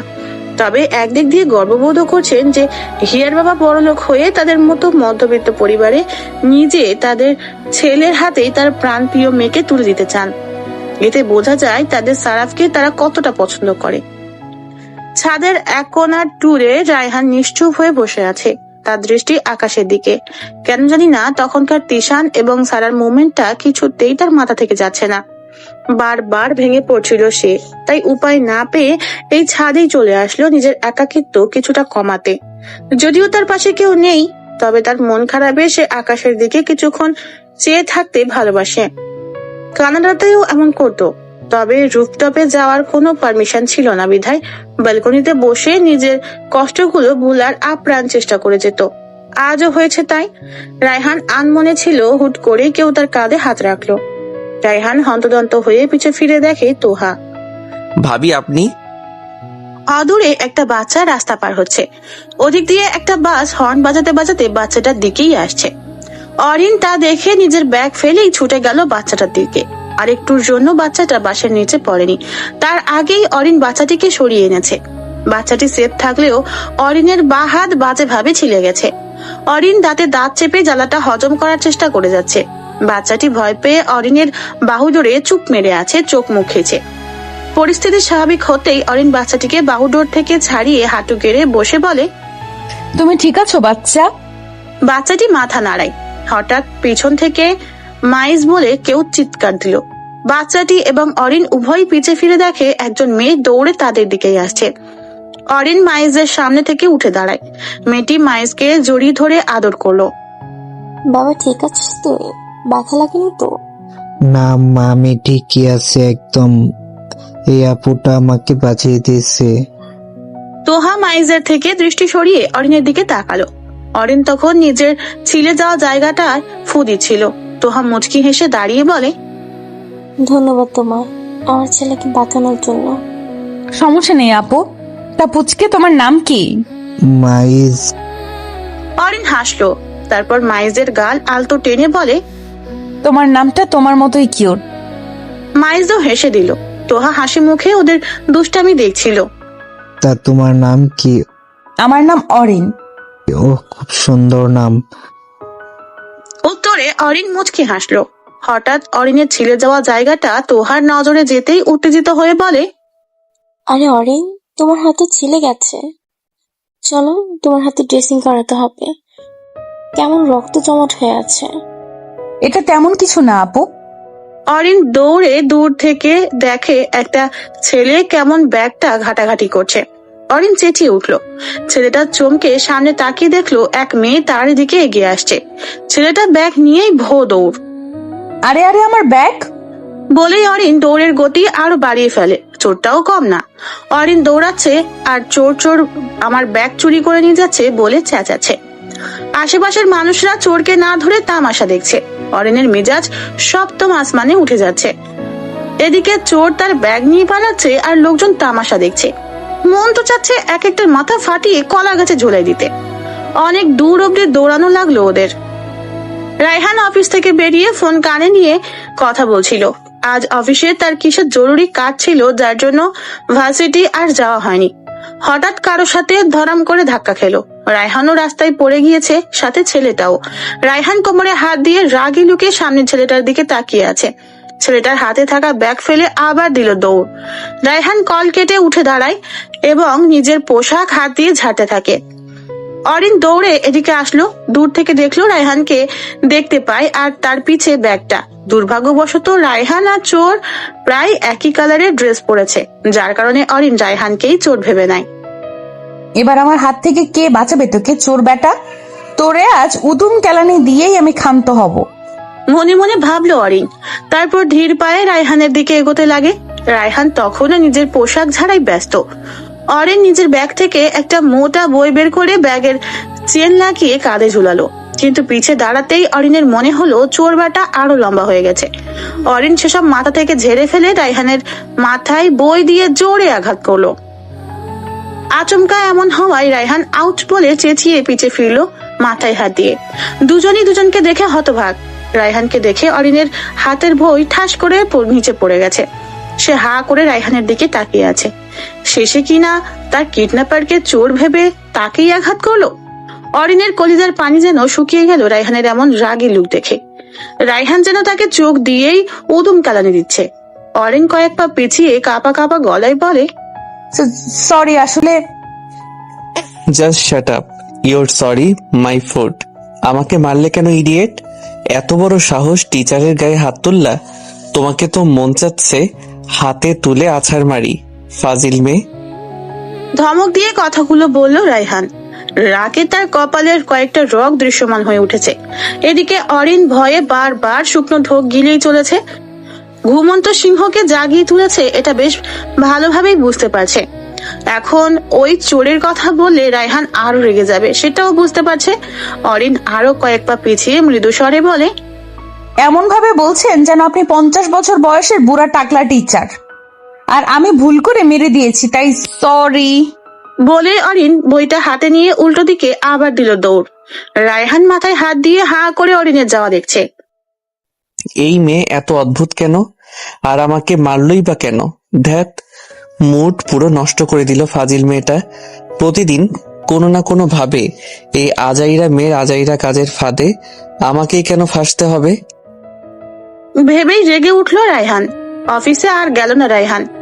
ফোন করে তার বাবাকে জানিয়ে দিয়ে পার্কিং লটের দিকে হাঁটা দিল। তার মাথা ব্যথা যেন বেড়েই চলেছে। অনেক জোরেই মেরেছে অরিন। রিক্সা বা সিএনজি না পেয়ে অরিন একা একা হেঁটেই বাসার দিকে যাচ্ছে আর মনে মনে নিজেকেই বকে চলেছে। কেন একবার চেহারা দেখে নিল না যে একটা চোর বেটা নাকি অন্য কেউ? আসলেই তার মাথায় ঘিলু কম। হঠাৎ তার ছিঁড়ে যাওয়া ক্ষতটা জ্বলে উঠল। অরিন উপায় না পেয়ে ফার্মেসির দিকে হাঁটা দিল। ফার্মেসি থেকে ড্রেসিং এবং ব্যান্ডেজ করার পর যখন বিল আসলো তখন অরিন নিজের ব্যাগ হাতড়ালো। আয় হায়, টাকা কই গেল? 700 টাকার মতো ছিল জমানো। এর মানে কি ওই শালা চোর বেটাই আমার টাকাগুলো নিয়ে গেছে? চোরের গোষ্ঠীরে, একবার হাতের কাছে তোরে পাই, পিটিয়ে হাড্ডি ভেঙে আমার 700 টাকা শোধ তুলবো। কিন্তু সেটা পরের কথা। এখন কি হবে? ড্রেসিং এর টাকা কই থেকে পাবো? আমাকে চুপচাপ বসে থাকতে দেখে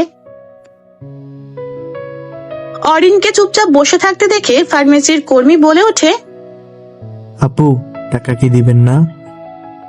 আসলে আমার সাথে কোনো টাকা নেই, টাকাটা পরে দিলে হবে না? শুরু হয়ে গেল কথা কাটাকাটি। অরিন অনেক করে বোঝালো তার টাকা চুরি হয়ে গেছে, কিন্তু তারা মানছেই না। তাদের টাকা দিতেই হবে। অরিন ভেবে পাচ্ছে না টাকা কই থেকে পাবে। তার ভাই বা বাবা তো তাদের অফিসে। অরিনদের কথা কাটাকাটির মাঝেই কেউ বিল দিয়ে বলে ওঠে, এই যে 1000 টাকা নোট, এখন যা বিল হয়েছে তা কেটে বাকি টাকা আমার ফেরত দিন। কর্মচারী টাকা নিয়ে চলে যায়। অরিন অবাক হয়ে পাশে তাকায়। মানুষটাকে দেখে অরিনের রাগ উঠে যায়। তিশান, আমার কারো দয়া লাগবে না, নিজের টাকা ফিরিয়ে নিন। আমি তোমার থেকে জিজ্ঞেস করে দিচ্ছি না, আমার ইচ্ছে হয়েছে তাই দিয়েছি। আমার বিল তো পেমেন্ট করতে আপনাকে বলি নাই। আর কোন মুখে আপনি আমাকে তুমি করে সম্বোধন করছেন? লজ্জা করে না তুমি ডাকতে? যা বুঝো না তা নিয়ে কেন কথা বলছো তুমি অরিন? ওই লুচ্চা সারা, তুই আমার নাম তোর ওই নোংরা মুখ দিয়ে উচ্চারণ করবি না। টাকা ফেরত নে জলদি। অরিনের এমন বিহেভিয়ার একদম আশা করেনি তিশান। তাই সে হতভাগ হয়ে অরিনের দিকে তাকিয়ে আছে। কথা কি কানে যায় না? কাঠি দিয়ে ঢুকানো লাগবে কথা। তুমি আমার সাথে এমন বিহেভ করছো কেন? কারণ আমি আলগা পিরিত করতে পারি না। এর মাঝেই কর্মচারী খুচরা টাকা এনে তিশানকে দিল। তিশান সেগুলো পকেটে পড়লো। অরিনের রাগ যেন আরো বেড়ে গেল। এই ছেলে তার চিকিৎসার টাকা দিছে, এই লুচ্চি আলুর দম। অরিন কি যেন একটা ভেবে তিশানের সাথে কথা না বলেই বাইরে চলে আসে। তিশানও পিছু পিছু এসে অরিনের হাত ধরে আটকায়। অরিনকে এবার পাই কে? সবকিছুর একটা লিমিট থাকে। আপনি, তোমার সাথে তো টাকা নেই, আসো তোমার ড্রপ করে আসি। অরিনকে বলতে না দিয়ে তিশান বলে ওঠে। অরিন রেগে ঝটকা দিয়ে নিজের হাত ছাড়িয়ে নেয়। তারপর এদিক সেদিক তাকিয়ে একটা মোটা লাঠি পেল। অরিন জলদি গিয়ে সেটা হাতে তুলে নিয়ে তিশানের সামনে এসে দাঁড়ায়। তো এখান থেকে যাবি নাকি আমার হাতের করলা খাবি? এই পাবলিক প্লেসে নিশ্চয়ই কোনো মেয়ের হাতে ডান্ডা পেটে খেতে চাবি না। অরিনের কথায় তিশান অবাকের চরম পর্যায়ে চলে গেল। শেষ পর্যন্ত কিনা ভালোবাসার মানুষের হাতে পাবলিক অলসে ধোলাই খাবে? না, ইজ্জত ভ্রষ্ট করতে এসে রাজি নয়। উপকার করতে এসে কত বড় বিপদে পড়লো বুঝে নিয়েছে তিশান। অরিন কেমন ধানি লঙ্কা আজ হাড়ে হাড়ে টের পেল। অরিন তিশানের ভাবনার মাঝেই একটা বাড়ি দিয়েও ফেলেছে। তিশান ও মা গো বলেই দূরে সরে চলে যায়, কারণ সে আর ডান্ডা পেটা খেতে চায় না। ঘরেও তো তার বউ আছে নাকি? অরিন তিশানের যাওয়ার দিকে তাকিয়ে বিড়বিড় করে বলে, শালা বজ্জাত, ঘরে বউ থাকতে এখানে আমারে ইমপ্রেস করতে আসে। ধোলাইতে পারতাম, মনে শান্তি পেতাম। আর আসিস কোনোদিন আমার সামনে, তখন লাঠি না জুতা চলবে, জুতা। নিজের মাথায় বরফের ব্যাগ চেপে ধরে রেখেছে রায়হান। রায়হান রাগে ফুলছে তো ফুলছেই। ওই মেয়ের এত সাহস কই পায় যে তাকে এভাবে মারলো? এই মেয়ে বেশি বেড়েছে, এর ব্যবস্থা তো তার করতেই হবে। রায়হানের ভাবনার মাঝেই রিমনের ফোন। রায়হান নিজের রাগ সাইডে ফেলে গম্ভীর হয়ে ফোন রিসিভ করলো। হ্যালো দোস, একটা গুড নিউজ আছে। Good news? কিসের গুড নিউজ? ব্রুকুচকে জিজ্ঞেস করলো রায়হান। তিশান পাবলিক প্লেসে এক মেয়ের ধরে খেয়েছে। রিমনের কথাই রায়হান সোজা হয়ে বসলো। ফোনের ওপারে রিমন হে হে করে হেসেই চলেছে, তার যেন হাসি থামছেই না। রায়হান প্রথমে গম্ভীর হয়ে থাকলেও পরে রায়হানও ফিক করে হেসে দেয়। যেই ছেলে তার সাথে এত বড় গেম খেললো, শেষ অব্দি কিনা পাবলিক প্লেসে তিশান ধোলাই খেলো, তাও কোনো মেয়ের হাতে। বিষয়টি নিশ্চয়ই হাস্যকর। রায়হান হাসতে হাসতে বলে, কে সেই মহিয়সী নারী যে কিনা এই মহান কাজ করলো? আরে তিশানের সাথে যে মেয়ের বিয়ে হওয়ার কথা ছিল না, সেই মেয়ে। তোকে না সেদিন ছবি দেখিয়েছিলাম? মুহূর্তেই রায়হানের হাসি বন্ধ হয়ে গেল। সাথে সাথে আজ নিজের ধোলাইয়ের কথাও মনে পড়ে গেল। আবার গম্ভীর হয়ে গেল রায়হান। রায়হান মনে মনে বলল, আমার আগেই ভাবা উচিত ছিল। হ্যালো হ্যালো রায়হান, কই তুই? কথা বল। ভালো লাগছে না, পরে কথা বলবো। ও মা, ভালো কেন লাগবে না? এত বড় গুড নিউজ দিলাম, তাও ভালো লাগলো না? তুই কি? রিমনের পুরো কথা না শুনে রায়হান কল কেটে দিল। রিমন হা করে ফোনের স্ক্রিনে তাকালো। রায়হান ফোন রাখতেই মাইস দৌড়ে রায়হানের রুমে ঢুকে পড়লো। রায়হান হেসে হাত নাড়িয়ে কাছে আসতে বলতেই মাইস এক লাফে রায়হানের কোলে উঠে বসলো। তারপর রায়হানের গলা জড়িয়ে বলে, আই মিস ইউ চাচ্চু। মর্নিং কেন মিট করনি আমার সাথে? সরি চাচ্চু, আসলে তোমার পাপার সাথে জরুরি কাজে যেতে হয়েছে, আর তুমি তো তখন ঘুমাচ্ছিলে, তাই আর ডাকিনি।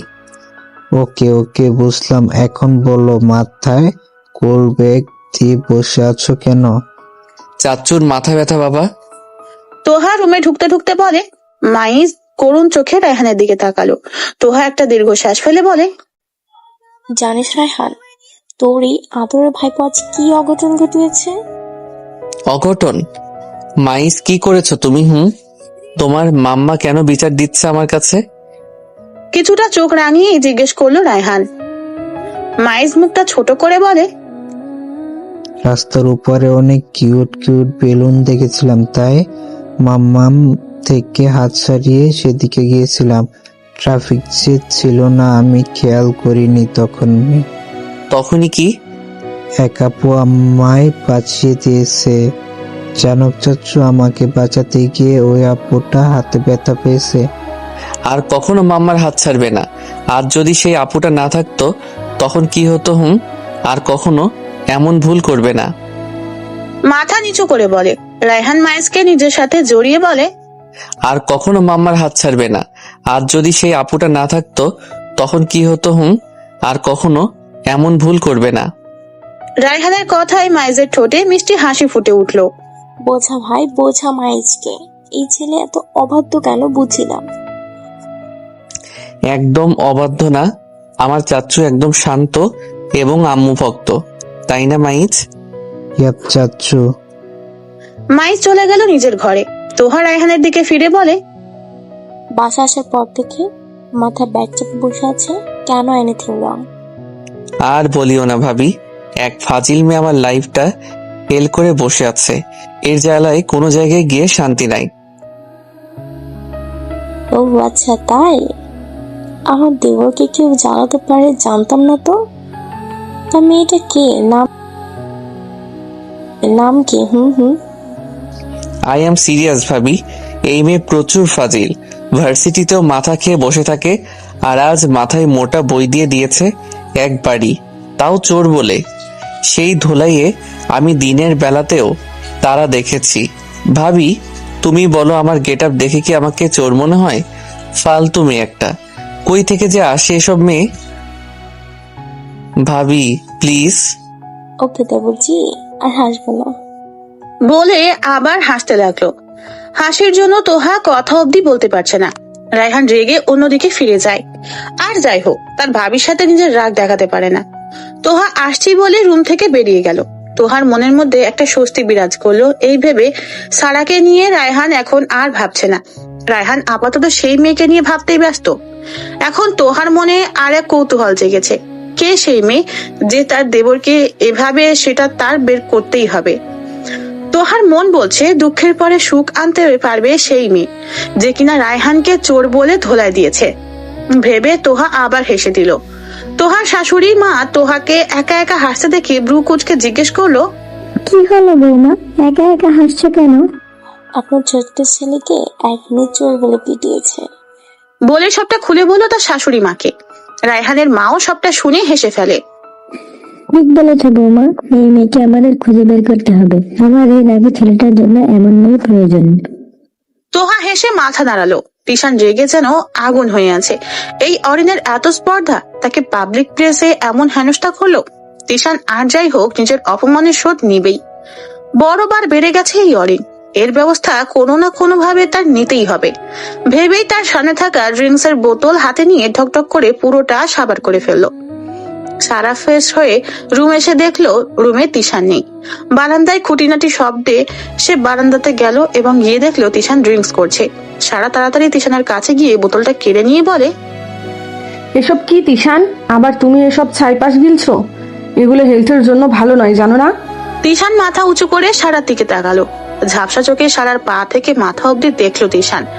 আজ সারাকে তার কাছে অন্যরকম সুন্দর লাগছে। তিশানের ভেতরের লালসাটা যেন জেগে ওঠে। সে উঠে দাঁড়ায় এবং এক ঝটকায় সারাকে কোলে তুলে নেয়। আচমকা সব হওয়ায় সারা হতভম্ব হয়ে গেল। চোখ বড় বড় করে তিশানের দিকে তাকালো। তিশান সারার দিকে তাকিয়ে বেডের দিকে নিয়ে যেতে লাগলো। সারা তাই ঢিলে করতে করতে নিজের রুমে গিয়ে দরজা বন্ধ করে দিল। বিকেলবেলা আজাদ হোসাইন আর মোহিনী গেছে সারাফের মামার বাসায়। বড় মামা অসুস্থ হওয়ায় তাদের তখনই যেতে হলো। অরিনও যেতে চেয়েছিল, কিন্তু আগামীকাল ক্লাস টেস্ট ছিল বলে তারা যা হলো না। আর সারাফ তো কোনোদিন অফিস ফেলে যাবেই না, তাই তারা সারাফের কাছেই অরিনকে রেখে যায়। বোন বাসা একাই থাকায় সারাফ সন্ধ্যা 7টায় বাসায় চলে আসে। নিজের রুমে দরজা লাগিয়ে টাই খুলে পিছে ফিরতেই সারাফ দিল এক চিৎকার, হিয়া! হিয়া? হিয়া আসলো কই থেকে, আর কিভাবে বা আসলো? হিয়া এক পা করে এগিয়ে সারাফের সামনে এসে দাঁড়ায়।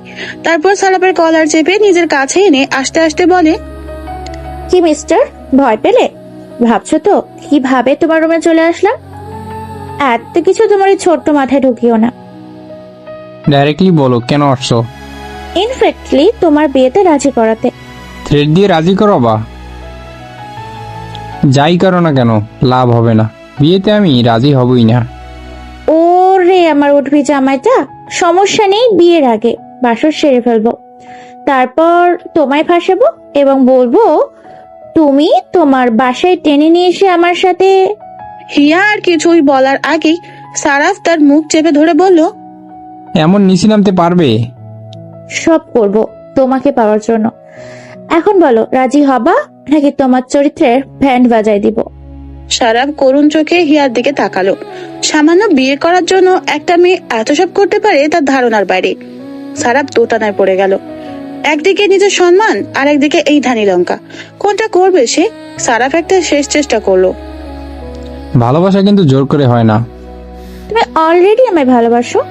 সারাফ চোখ বড় করে তাকালো হিয়ার দিকে। বলছি কি হিয়া, এসব পাগল টাগল হয়ে গেল নাকি সে? মানে মাথা কি তোমার গেছে? একদম না। এই যে দেখো, আমি পাক্কা 2 বছর ধরে তোমার পিছে লেগে আছে, তুমি আমাকে পাত্তাই দাওনি। তোমার জন্য অনেক কিছু পাঠিয়েছিলাম, সব ডাস্টবিনে ফেলে দিয়েছো। কিন্তু এই কয়েকদিনে হিসাব মিলিয়ে দেখো, আমার মেসেজ না দেওয়া তোমার ডিপ্রেশন হয়ে গেছিল। আমি তোমায় ভর্তা বানিয়ে পাঠালাম, তুমি কি সুন্দর খেয়ে আবার আমাকে থ্যাঙ্কসও দিলে। যে তুমি কিনা আমার কোনো কথাই রাখোনি, সেখানে তুমি আমার এক বলাতেই আমার জন্য কিছু আনতে রাজি হয়েছো, ইভেন নিয়েও এসেছো। এখন আমি যদি তোমার পাশে প্রস্তাব না পাঠাতাম, হয়তো বা হাসি মুখে দিয়েও আসতে। এগুলো কি ভালোবাসা মনে হয় না তোমার কাছে মিস্টার শারাফ? সারা ব্রু কুচকালো এই কয়েকদিনের কথা ভেবে। সব হিসাব মিলে গেল হিয়ার কথার সাথে। এ তো দেখছি মহা মুশকিল।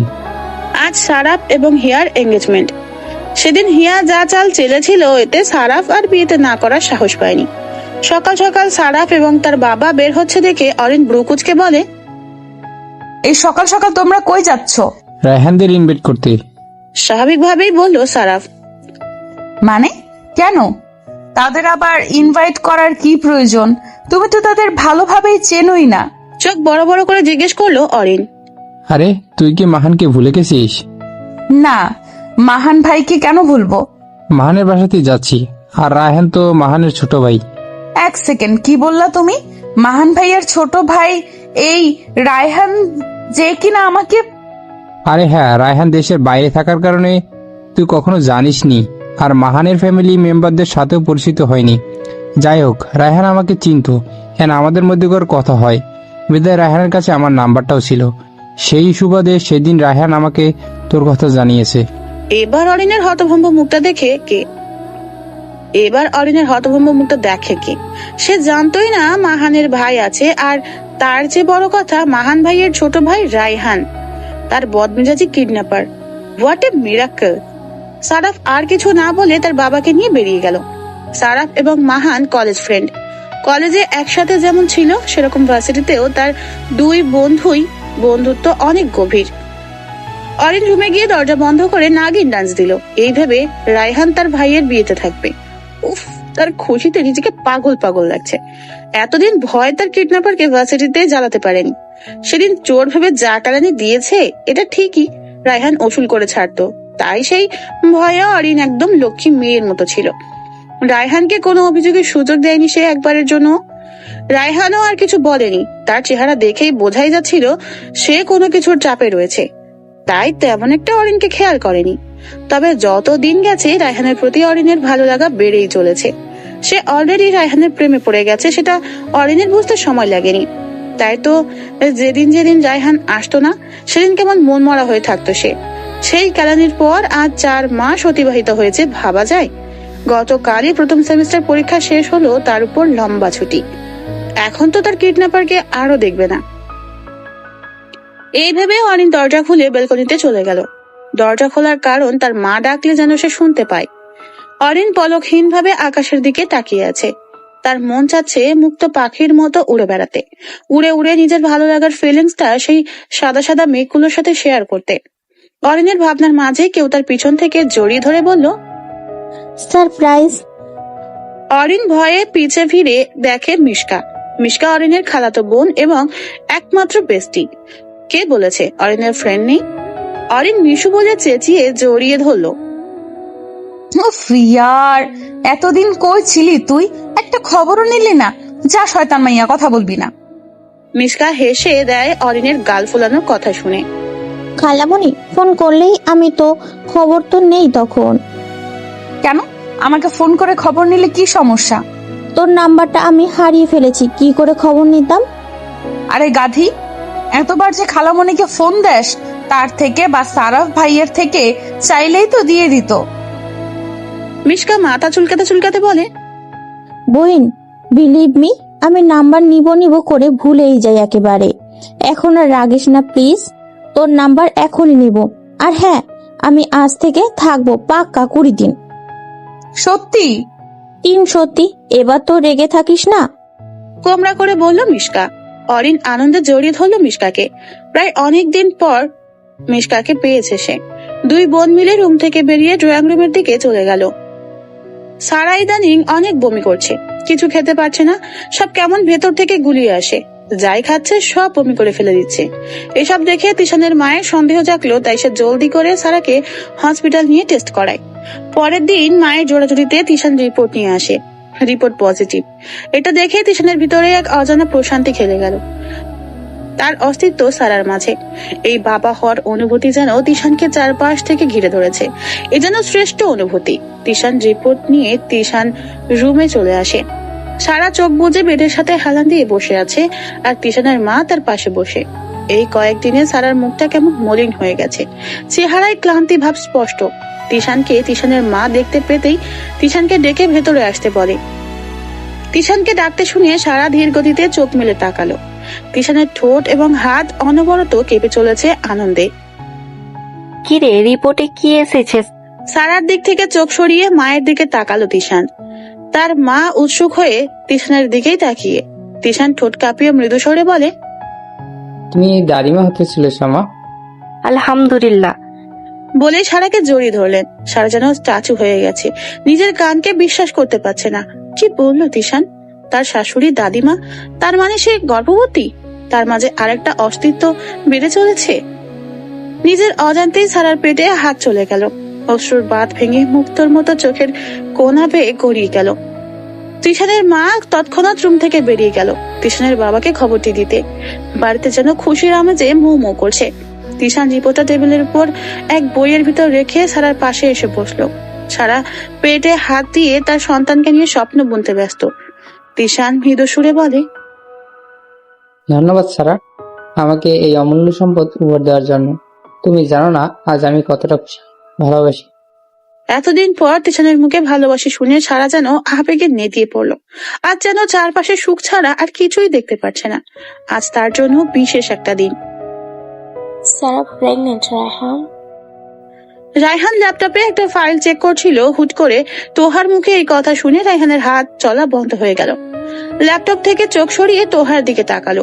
তোহা নির্জীবের মতো রায়হানের দিকে তাকিয়ে আছে। রায়হানের কেন জানি না আনন্দ লাগছে। আজব আনন্দ কেন লাগছে তার? এই খবর শুনে তো তার ভেঙে পড়ার কথা। সারার প্রতি ফিলিংস কেন কাজ করছে না তার?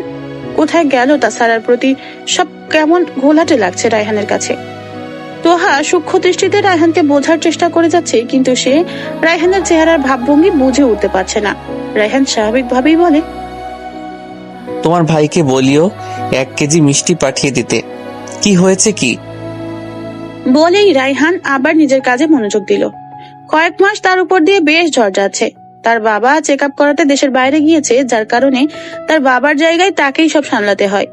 দিন রাত পরিশ্রমের পর আবার ভার্সিটি ম্যানেজ করা কম কথা নয়। এত চাপের মধ্যে সারার প্রতি অনুভূতি গুলোতে যেন মরিচা ধরে গেছে। আর যে প্রতারক তাকে মনে রেখে কাজ কি? বেশ তো তাকে পাওয়ার চেষ্টা করেছিল, কিন্তু রায়হান এটা ভুলে গেছিল ভালোবাসা জোর করে হয় না। তাই সে এমন ব্যস্ততার মাঝে থেকেছে, সারার কথা তার মাথাতেই আসেনি। যদি না তোহা আজ তাকে এই খবরটা বলতো। রায়হানের এরূপ আচরণে তোহা ভীষণ খেলো, সাথে মনে মনে খুশিও হলো। সে আর ডিস্টার্ব না করে রায়হানের রুম থেকে চলে গেল। রায়হানের সেদিকেও খেয়াল নেই। সে আপাতত নিজের কাজ করতে ব্যস্ত। বেশিরভাগ সময় স্ক্রিনের সামনে তাকিয়ে থাকার ফলে তার চোখ দুটো জ্বলে উঠল।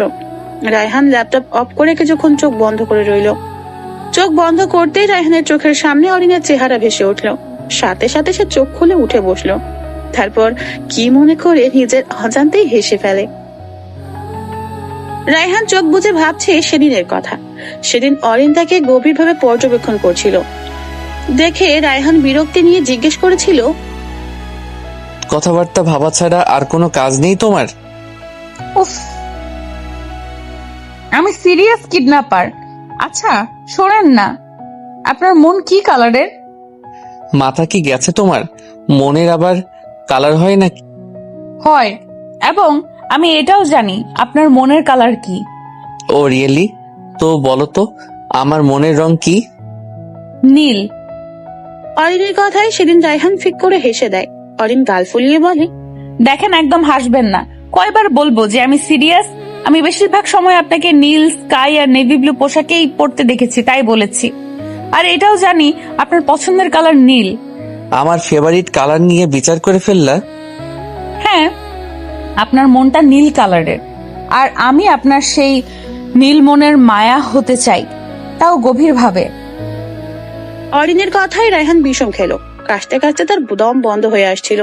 অরিন পানিয়ে গিয়ে ভেঙচি কেটে বিড়বিড় করে বলে, কিছু বললেই কাশি উঠে এই কিডন্যাপারের। কিছু বললে? পানি খেয়ে জিজ্ঞেস করলো রায়হান। না, আপনাকে কিছু বলতে পারি? তাতকে নিয়ে বলল অরিন। তার মানে আমাকেই বলছিলে? ব্রু কুচকে বলে রায়হান। অরিন থতমত খেয়ে তখনই দৌড় লাগায়। সবটা ভেবে নিজের অজান্তেই হেসে ফেলে রায়হান। এই মেয়েটা অতিরিক্ত চঞ্চল, সেটা হাড়ে হাড়ে বুঝেছে প্রথম দিনই। নইলে কিডন্যাপ করার পর কেউ কখনো বিয়ের প্রপোজাল দেয়? মাইজ রুমে আসতেই মাইজের সাথে নিচে চলে গেল।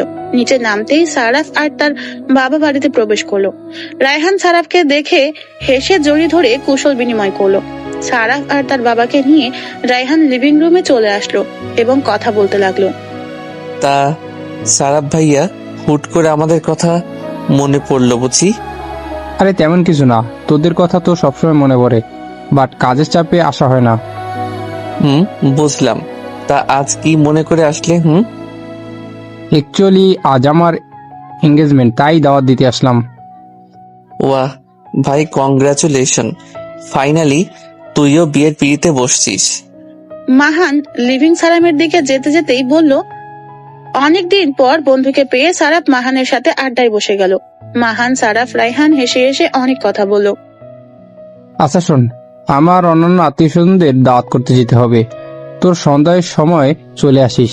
আর হ্যাঁ, বিয়ের গায়ে হলুদ সকল প্রোগ্রামে যেন তোদের পাই। এমন সময়ই তোহা মাইজকে নিয়ে আসলো হাতে নাস্তা নিয়ে।